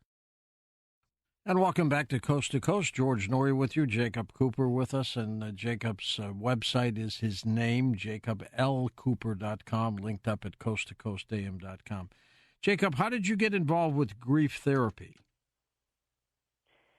Well, I've been, as a licensed clinical social worker for several years, and certainly a lot of my clients that I see, have underlying grief, beyond, comorbid beyond what they're going through. And so I really was very interested on trying to find different ways to understand grief, to process grief, and to help out my clients on a personal and professional basis. And I think it's very significant to create awareness of what grief is and how, we could process it, in our own way. And people handle grief different ways, too, don't they? Absolutely. Elizabeth Kubler-Ross, was a famous Swiss psychiatrist, and she wrote, a famous book on death and dying, and she categorized 5 stages, such as, shock, denial, bargaining, anger, and the last one, depression, and the last one is acceptance. The issue with that was, a lot of people thought it was linear, that you would go from one to the other. But really, when people grieve, it is a roller coaster in which you will go through many of those stages interchangeably.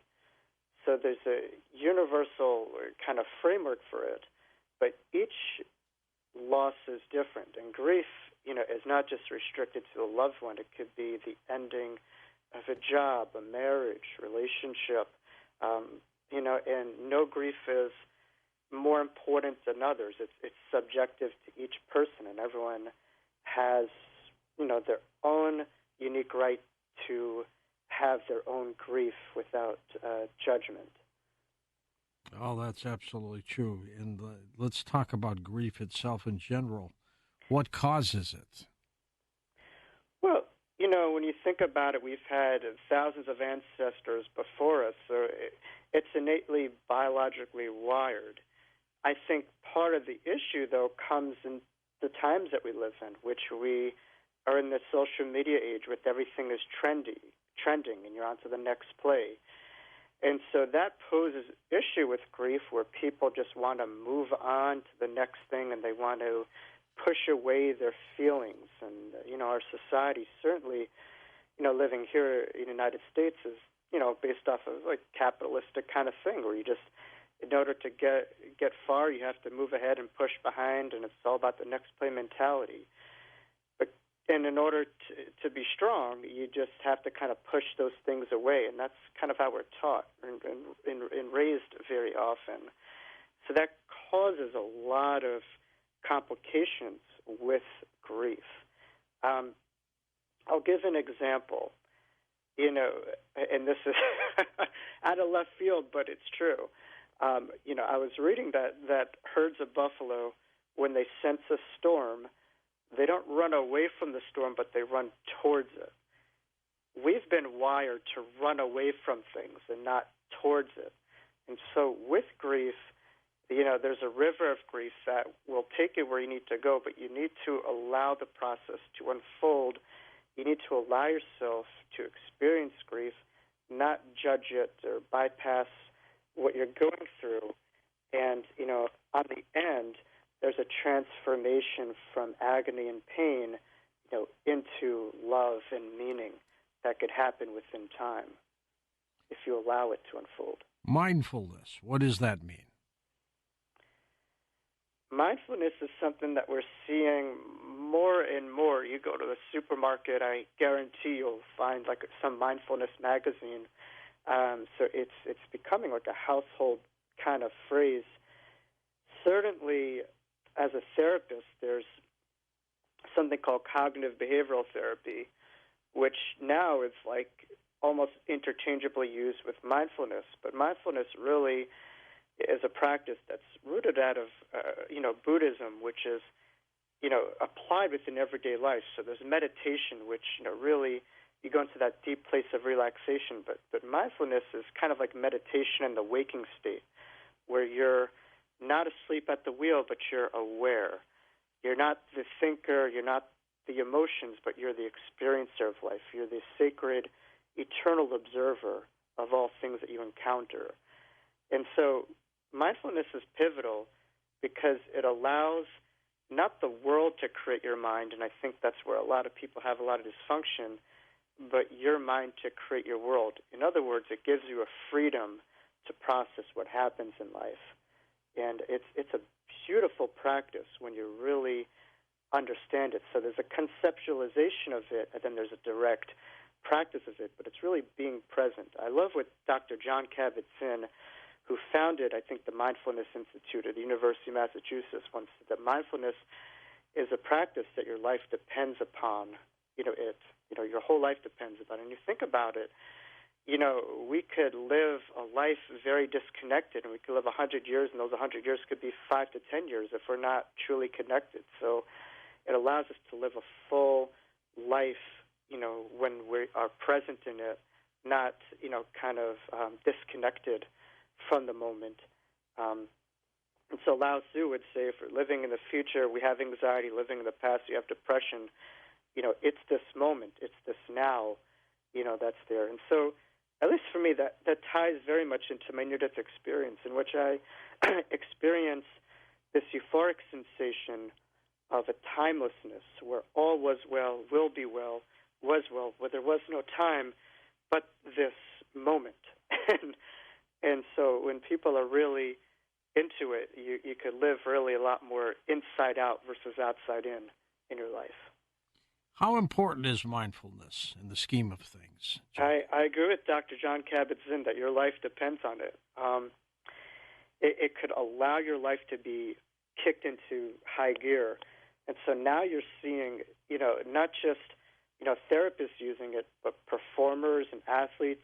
For instance, I was introduced to mindfulness it wasn't a coincidence, but some man just came to my house and, for the Passover Seder, and I asked him who he was, and he said, I teach Michael Jordan, Kobe Bryant, Shaquille O'Neal, the Lakers and the Bulls teams mindfulness. I'm Phil Jackson's secret weapon. I'm like, who is this guy? And then I researched him, and he's now a good friend of mine. His name is George Mumford. But, mindfulness is used on people who want that peak performance, and they want to be able to transcend, all of the pressure of performance into harnessing it into the moment, into really live in the eye of the hurricane and not on the outside of the storm. So it's kind of like that buffalo analogy where you embrace the good and the bad and you go right into the center of your fears, right into the center point, and you're able to find a lot more clarity versus, having your thoughts kind of dictate your life. So you're informed by your thoughts, but not enslaved by them. As a hypnotherapist as well, any strange stories you can share with us? Well, I think more so in the media, I think in regards to reincarnation, I don't know about you, but I've been seeing a lot of, really cool stories as of late. In particular, and I'm sure you've seen this because I know you've been on, it was William Shatner's, it was Unsolved Mysteries or something like that. Unexplained. Unexplained. I get them mixed up all the time. But, I just saw recently a boy who was in the Twin Towers. He had recollections as a young infant and child, and he remembered this life, and he was able to, have specific detail, down to the nanosecond, and he didn't live in New York City, and he had, the sphere of buildings. So I'm seeing a lot of those, kind of cases of past life recollection within the media. And I think the most profound one was James Leininger, that boy who was like a fighter pilot in World War II. He was shot down by the Japanese at the end, and he remembered. The most fascinating thing was he signed his name as James III, and then they're like, "You're James Leininger. You're not James III." But they found out that he was James Houston, I believe, and James Houston was James III. And James Leininger was able to remember his sister and his friends, and he actually reunited with his sister, who was still alive. So that's profound. But it was an incredible story. It's so profound that he was alive. He reincarnated, and he was able to reunite with his sister. And I know in traditional Tibetan traditions, the lamas are identified as a lineage by their ability to identify objects. And, objects certainly hold a great deal of recollection and memory in order for them to pass the test. But within, I think with people who come to me for past life regression, part of the issue is expectations. In our society, we identify greatness as status. So people will come thinking that they, this is someone, very well known, and quite honestly, within the most of my, regressions, most people just live these layman lives as soldiers, or they're working the farms, and that's what they remember. And they get disappointed, but the spirit realm doesn't view status the way that we do. It's all an experience in your, karmic wheel of evolution. But I've had a lot of interesting phenomenon where I've done regressions and people, and I'm doing it, and people go into different galaxies, that they remember, and that, is profound. And so I think traditionally you just kind of take them back to like life on Earth, but they aren't into this stuff themselves, and they just remember themselves on other kind of galaxies of existence, which is quite cool.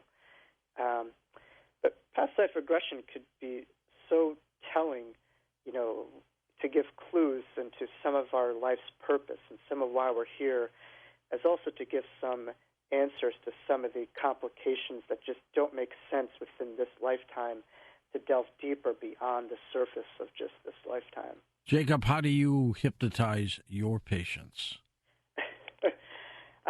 I don't. I think people are open to the power of suggestibility, and that's how they get deeper. I think within Hollywood they kind of have a stigmatization and a misrepresentation of hypnosis, where it's almost this mind control exercise. And I experience hypnosis as totally different, where it's mind opening.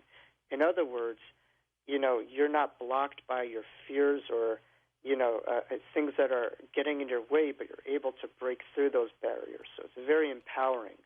But really what I do is I do something called a hypnotic induction, which will seem like a guided meditation, but it gets people in a very relaxed state. As I said before, the mind and the brain and the body are just the filter between the two worlds, and the more fluid and the more relaxed, the more those higher dials of frequencies of higher consciousness would come into you. And so I know you asked me, what is the afterlife? I think the closest way to explain it is kind of like my friend Mark Anthony explains it as, it's a frequency. It's a higher frequency above this earth realm. So you kind of think of it like a spinning fan, where, here it's a little bit more dense, so you can see the individualized blades, but there it's a little bit faster, so you can't see it. But, just because you can't see it doesn't mean it's not there.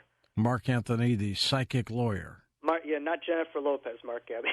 That's right. Mark Anthony, my friend, the psychic lawyer, who wrote a wonderful book, The Afterlife Frequency, as well as Never Letting Go, and a couple others too. Do you know Mitch Horowitz, the author? I've heard the name, but I've never read his books. He's very good too. You'd like him. Oh wow! Yeah, it's hard to not talk about Dr. Brian Weiss when you mention this stuff, because he's one of the best. That to me gives so much credibility. It's one hand to be like, into this stuff and kind of hippie, Woodstocky, but Brian was a Yale-trained psychiatrist, and he was totally not into this stuff.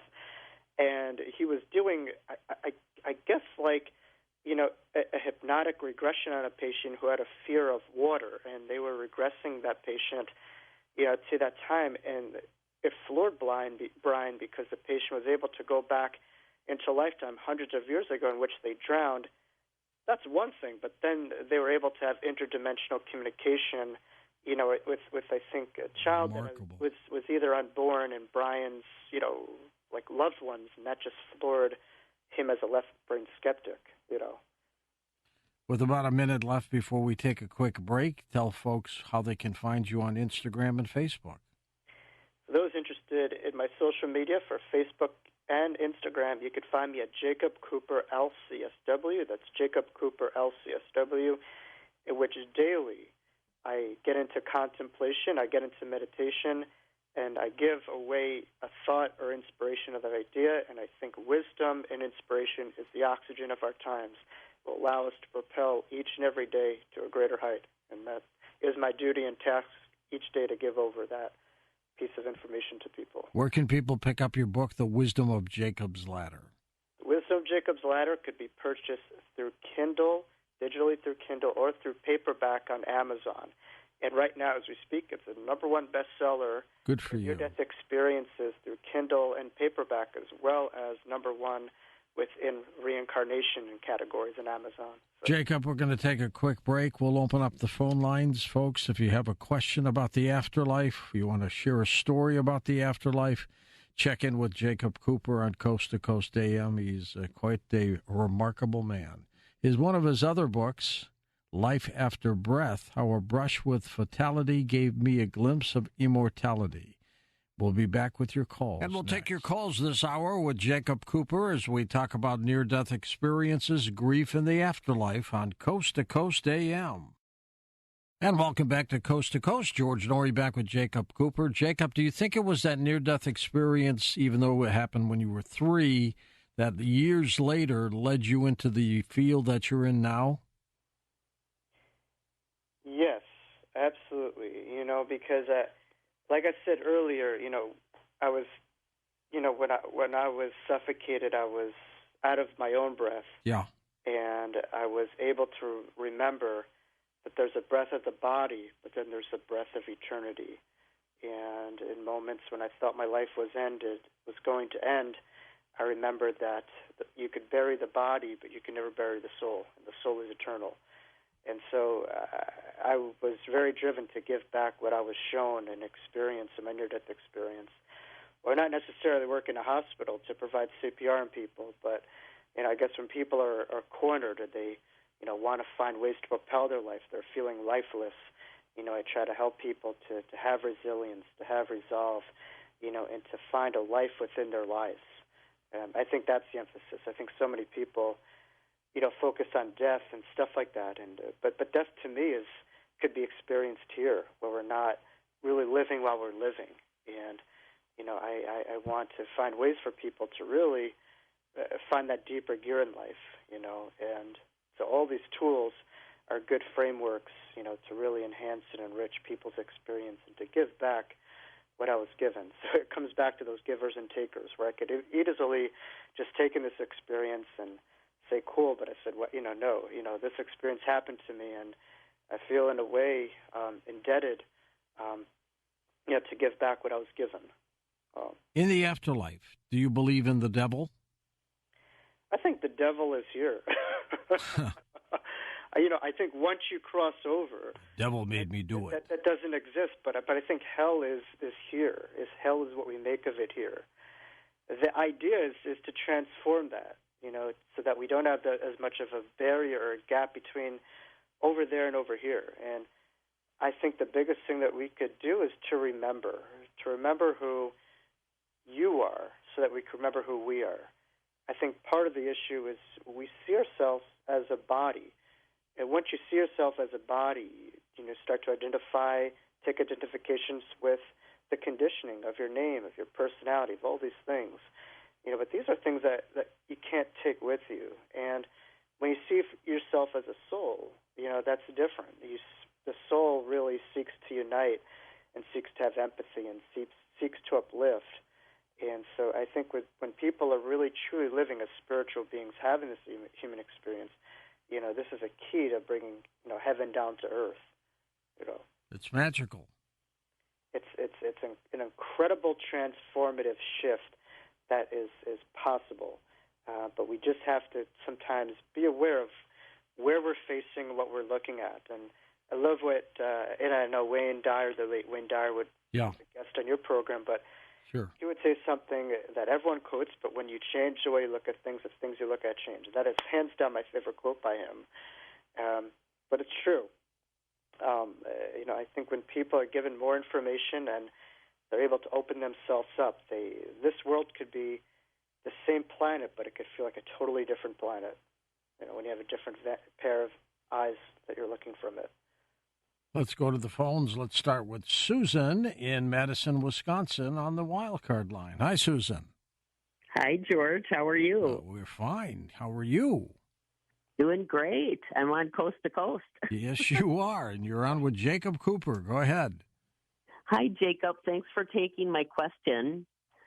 I've been fascinated by the afterlife since I was a very little girl, and my grandmother told me how her mother reappeared to her after she passed away. And so that started my quest. And I believe, and I'm wondering what you think of this, is that once we do experience the afterlife, of course, it's all very individual, but isn't it really based a lot on what you believe in once you cross over? It's an excellent question. If you look at, a lot of near-death experience encounters, they would point to the answer of no to that question. That, in other words, there are people who are in, traditionally atheistic China, or people who live in Muslim cultures who have been programmed or traditioned, within their own religious framework, and even atheists, for instance, and they, within their near-death experience things that are totally diametrically different than what they experienced, within their lives that they lived and their worldview of the afterlife. And so I certainly could attest to that within my own experience. So I think we carry over, certainly the beauty and the love that we experience, but not necessarily do we carry over, our viewpoints that we have on God through religion or something like that. It's so much more profound for so many people. And I know mediums, when they connect to loved ones who cross over, they will say that, oh my God, it's so much different than I thought it would be many times. So sometimes, yes, sometimes there could be congruency, but probably more times than not, it's a lot different than what people thought within the earth lives, but at the same time, it's quite a familiar place because it is the dwelling place in the home of the soul. And so the transition is a little bit of a shock, I think, to people, but once they get settled in, they feel quite at home and quite familiar with things there. Jacob, what would you like to be remembered as primarily? Well, I think a lot of people think of me as a near-death experience guy, and if that's all I'm remembered by, I'm okay with that. But I want to be remembered as someone who was in this world, in this life. You see, when people lose a loved one, for instance, they have questions after life after their death. But when we cope with grief, we have to find life after their death too. And so I guess my goal is for people to know me as a guy who they were inspired by, they learned something from, and they felt the ripple effect. But hopefully a nice guy who made a difference and who could say that this world is a different place because he was in it for the greater good. Let's go to Michael, Santa Fe, New Mexico. Michael, thanks for calling. Go ahead. Oh, thank you very much for taking my call tonight, George. Your guest is just incredible, and the discussion that you're having is phenomenal. I wanted to ask you about Dr. Kubler-Ross at Duke. I met her, and many, many years later, I met a gentleman at Yale University who did Reichian therapy, and many other people over the years in Los Angeles and San Francisco. And I wanted to ask you both, if it weren't for people like the two of you, where on God's earth could people possibly go, listen, or watch and find out about these things? That's a good question, Michael. It really well, I do have to comment to give a lot of homage to Dr. Kubler-Ross because she was a tremendous pioneer. Prior to her, people weren't talking about grief, and she really opened it up into a public conversation.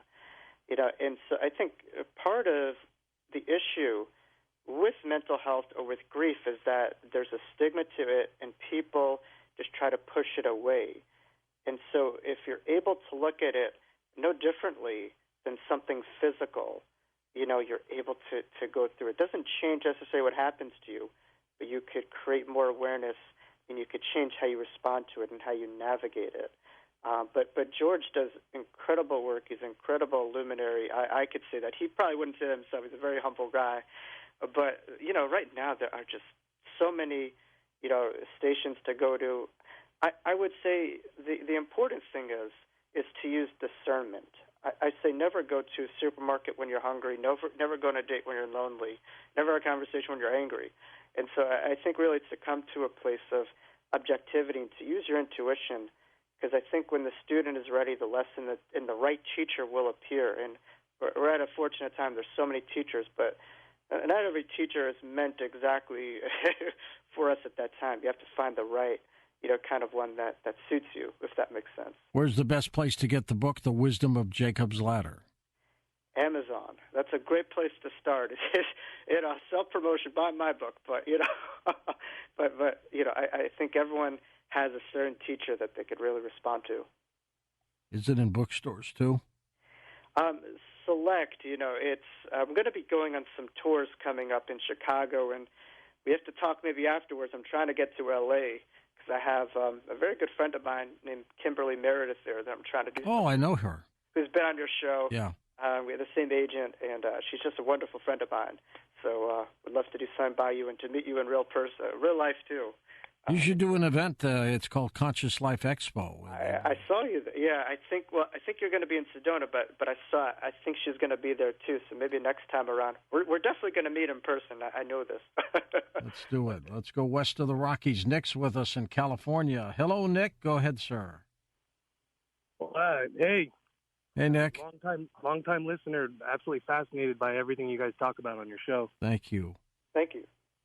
I had a question, or I've had several close encounters with the other side, and after this last one, I've been seeing a lot of people that look familiar.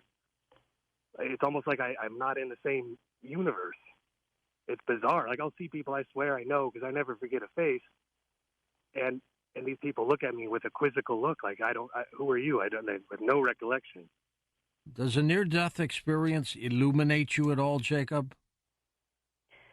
It has to change you. I mean, I know when I had my near-death experience, my brain was deprived of oxygen, and that was the filter of consciousness. And so after that experience, because my brain was a lot, changed, and I had a TBI, traumatic brain injury, I had interdimensional communication almost on a regular basis.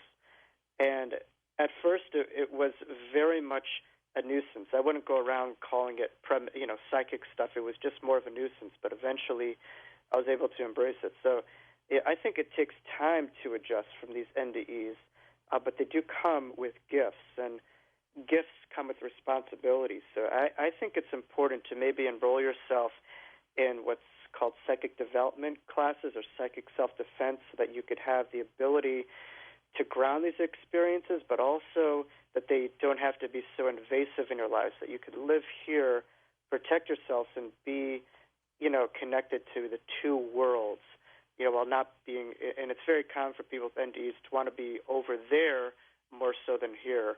But finding the right kind of tools, and I coach people just how to kind of ground themselves. I think that's important, if that makes sense. Chuck in Florida, take it away. Chuck, good to have you with us. Good morning, fellas. Hi there. Listen, I have this abiding sense that there's never been a beginning and there's not ever going to be an end. And I guess my question goes to the old soul thing. How many lifetimes have I lived? And if I've lived those lifetimes, if there is such a thing as the old soul, which I truly believe in, it's in my subconscious. I mean, all those lifetimes are stored. I have them. I'm the same soul. How would I be able to tap into that subconscious part of eternity, so to speak, and bring it to my conscious mind so that I can use the wisdom that I've gained over all these lifetimes? Yes, I think meditation is a way to make love with eternity. When we get quiet, we just understand the language of eternity, and we're able to really get clear with ourselves. And so a lot of people want near-death experiences, but I ask them why, because it's incredibly, there's a double-edged sword to it, but there's a lot of trauma to it. And so I think people could have those same experiences through, past life regression, or, even meditation, where you just know that there's a you beyond the you. There's a world beyond this world, and you get in touch with the deeper layers of life. So I would say getting quiet will allow life to talk a lot, more boldly and louder. Once you have silence, you could really hear and know. But you have to be still, and then you will know, if that makes sense.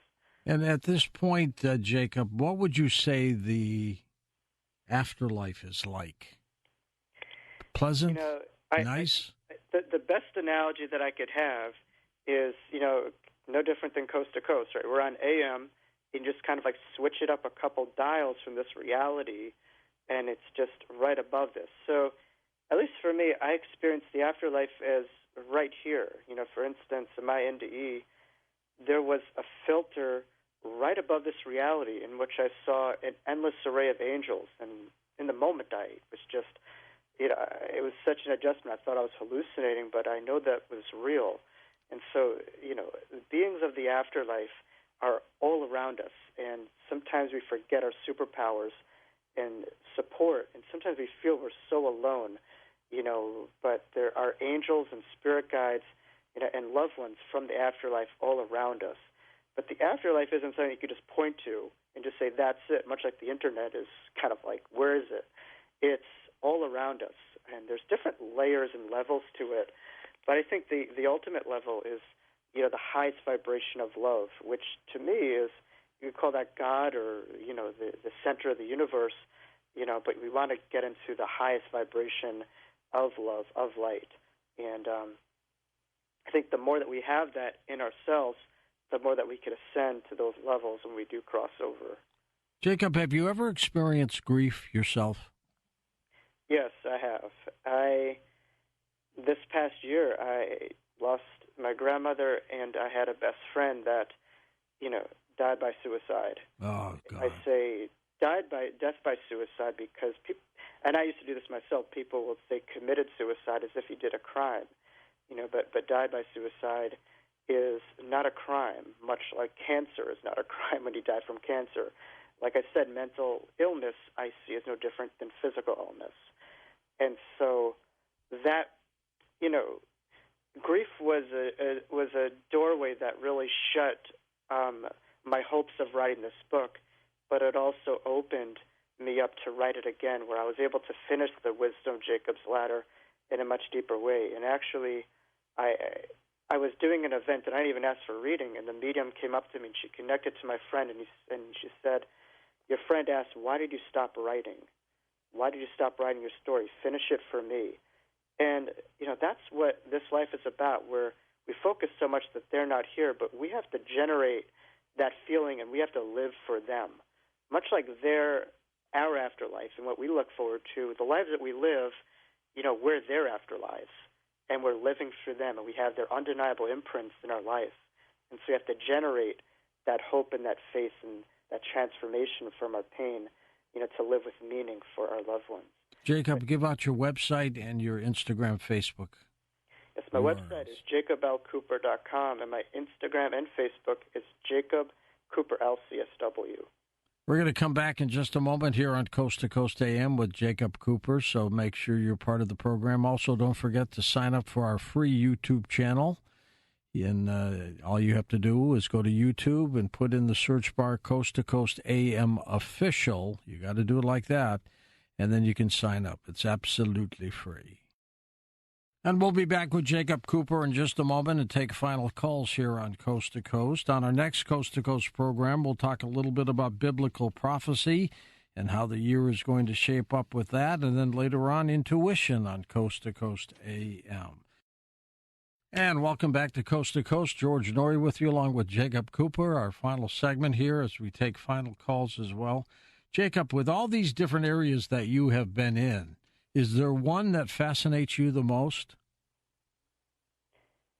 I would say, being a therapist fascinates me the most because it's one thing to have these experiences come to me, but I think my clients are my greatest teachers, and their strength inspires me every day in what I see in my office. So being a therapist really is something that changes me the most out of anything. That's where I really gather my strength and inspiration is from my clients. Do some of your clients, patients, get emotional? Of course, and you know what? I think that's okay. I think in our world we're taught that crying is, a sign of weakness, but the therapy world, it's a sign of real strength and catharsis and release. And I think in our world we're taught, just hold on to those bricks in your backpack and you'll be strong. But, as a therapist, it's really letting go of those bricks in the backpack and you'll grow. And if you can't feel it, how could you heal it? So, crying is okay, and it's very helpful. Let's go to final calls east of the Rockies. Trish is with us in Salem, Massachusetts. Hi, Trish. Go ahead. Yes, good morning. Jacob, were you 3 years old in 1993 when you had your near-death experience? I was 3 years old in 1993, and by the way, I see you're from Salem. I was just there a couple months ago. I love it there. Yeah. Well, anyways, I love your clarity and all your ambition. You must have been born in the year of the horse. But anyways, my first near-death experience, I was about 8 or 9. We were living in Salem. And are you there? Yeah. I'm here. Okay. Yeah. Okay. And, well, we have crushers, and you would think of it like a pond. But anyways, I dove in, and I was about 9 or 11 when this happened. And my near-death experience, I dove in, and I hit my head on a rock, and I drowned.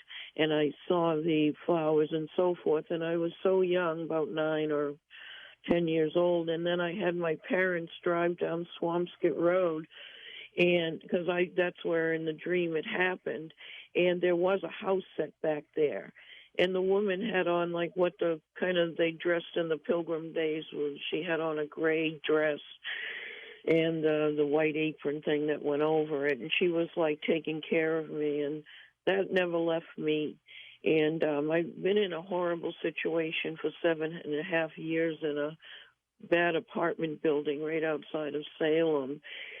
And I've had every relative visit me. And my dad died in 1973 in December 19th. And right before my brother called, he visited me with an old a man walking me away from an ambulance in like a wooded area. And here in this place, I started seeing my ex-husband who passed away in 2008, his face in a tree. The shadows made his face, the lighter part, and then the hair or the mustache. And they all visited me here. And in this free magazine we have here, it just went out of business in a Spirit or something. But the astrologer was very nice. And he said something, it was like November of 2022. And he said, you may get visited by a relative that had passed. And my dad called. And I was doing something, and it sounded so good, strong and everything. And I said, can I call you back? And it's been a really strange trip. I think we're chosen to have these. And I would want to have been a therapist, but I'm getting older now. We could certainly talk privately. And thank you for sharing, your story, your experiences. There's a great quote by a Holocaust survivor named Elie Wiesel, which is, God created us because God loves stories, and the lives that we live and, how we're able to transform and transcend our experiences, are the stories that we have, and they're a part of, this world. So thank you, and keep on finding ways to not have the story define you, but for yourself to find ways to define that story. Thanks, Tricia. Up next, our friend Barry in Rock Hill, South Carolina. Hello there, Barry. Boy, oh boy, George, I tell you what, pal, once again, a terrific show. And to all my buddies out there in Coast to Coast land and girlfriends, too, I want to say shout out and hello. And, George, suicide is a thing that you guys talk about fairly often. And I'm tickled to death, George, because I was just telling Tommy, I have changed my mind completely about suicide. I will not, am not, cannot, shall not do it. Never. I want to stay around and listen to you and Tommy every night. Well, that's fair enough. We have a deal, right? As a matter of fact, we do. We've got a pact, and it's between you and me and all the coast-to-coasters out there. And those guys, you know it because people tell you all the time, George. This is a really, really special show, and keep it up. And I just want to leave it at that, and let the rest of the coasters call. And Corny and the rest of the boys, hello and goodbye. All right, my friend. Stay with us. We have a deal. And Yes, thank you. Jacob, sometimes these deals work, don't they? Yes, and I thank that caller for calling, because I know I work with my clients, and when it comes to suicide, there's such a stigma and almost kind of like embarrassment. For instance, when people lose a loved one, 70 to 80% of increased support is there. But when it comes to suicide, it's like 20 to 30 of the amount of support and attendance, for that. So there's such a stigma and a judgment towards it. But with more conversation and more utilization of supports, we could, help out with prevention and awareness, of this, matter. And it's not a weakness; it is a strength, because we don't recognize how much pain and suffering people are carrying day in and day out, with depression, much like when they carry suffering with cancer. If we're able to see the two as, one and the same, that awareness could really help people to be more empowered and to utilize the support at hand. First-time caller Daniel's with us in Bixby, Oklahoma. Hello, Daniel. Go ahead. How you doing? Great. Hello, Jacob. Hi, Daniel. Hey, we're raised our whole lives to believe in God, to work toward going to heaven, and why would we want to come back from heaven in a past life regression? And also, wouldn't Jesus for the last 2,000 years negate the coming back from the dead? Jesus himself spoke about reincarnation, which was banned by the Council of Constantinople around the year 2000 AD. But reincarnation is taught in the Bible, as well as Jesus spoke about it, as well as different Greek philosophers like Plato. So it's not, I think really control in politics got in the way of reincarnation teachings. So that's what I'll say in that subject matter. But everyone, it's a subjective situation as to why people come back, but everyone has their journey. And within this life, there are many lessons, and we could see it as a burden, or we could see it as a beautiful opportunity. Either way you choose, you are right. So I think if you're able to transform this into an opportunity, it could be a beautiful place to be in. Let's go to final calls. Madonna's with us in Watertown, New York. Hello, Madonna. Go ahead. Hello, George. How are you? Great. I hope you are, too. I am always. Thank you. Good. Jacob, I can't wait to get your book. And, you said Wen Dwyer and Leo Buscaglia was another great one. I am sorry about your friend, and I do understand. I had a mom that I had some situations with. It is a mental illness, and at that moment, I don't think God's upset with them at all. It's that bad. Not at all. And I'm glad you worded it the way you worded it, because it's true. That's real love. I'm learning. Early on, I wasn't aware of how detrimental it was to say commit. It seemed as a criminal offense. But exactly. Certainly with my own experience in past lives and really working with a lot of mediums, I could tell you that there is no judgment when it comes to that. There's healing, there's transformation, and work continues here and there. I agree, and God's merciful, so you're a good friend to Him. He's going to come to you. Well, my mom always around. God's not a principal or a parent. God is an unconditional energy of love.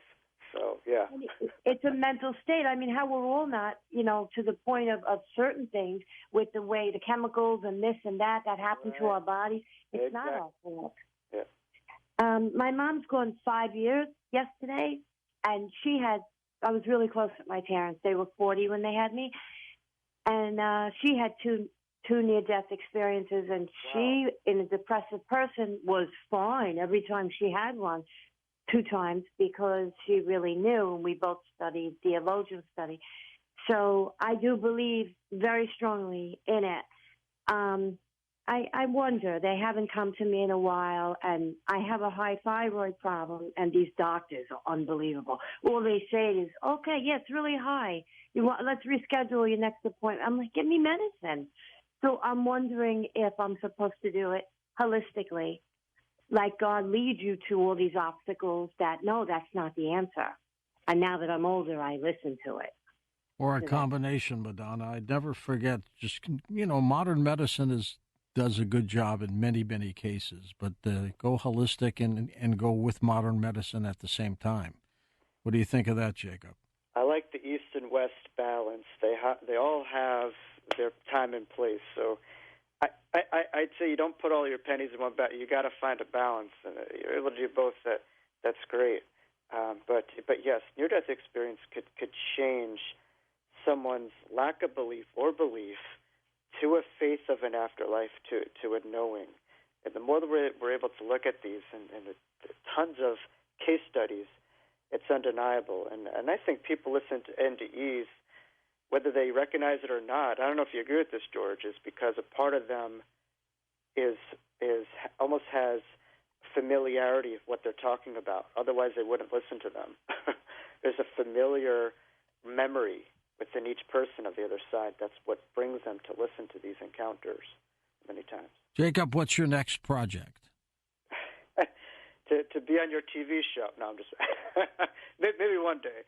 But I it's funny when you finish a project, you always think of the next thing. And I'm really trying to work on kind of like potentially like a past life regression book or a mindfulness book. That's really my next project.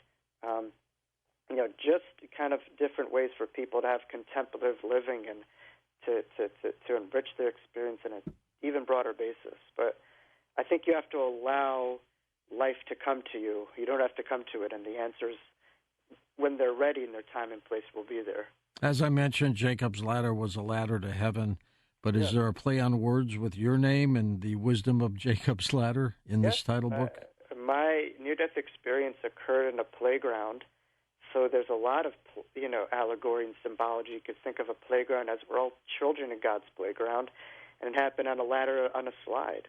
And so you could think of the ladder that Jacob had as almost, kind of like the rungs and the steps to heaven down to earth. And so within my book, obviously my name is Jacob, but each step, each incarnation that we have is a way for us to, incorporate the afterlife into this life. And we're able to do that on a deeper level. We could ascend even higher and higher on a spiritual basis. Absolutely. Jacob, thank you for being on the program again, and you do keep in touch with us, all right? Always an honor, George. Thank you. I'm inspired by you with all your work. Thank you for your beautiful work. All right, you take care of yourself. That's Jacob Cooper. His website linked up at coasttocoastam.com. Definitely go up there and take a look at some of the incredible things that he does. For Dan Galante, Tom Danheiser, Lisa Lyon, Lux Lonehood, Sean Ladesseur, Stephanie Smith, Chris Boros, Tim Banal, George Knapp, and Ian Punnett, I'm George Norrie, somewhere out there on Coast to Coast AM. We'll see you on our next edition. Until then, be safe, everyone.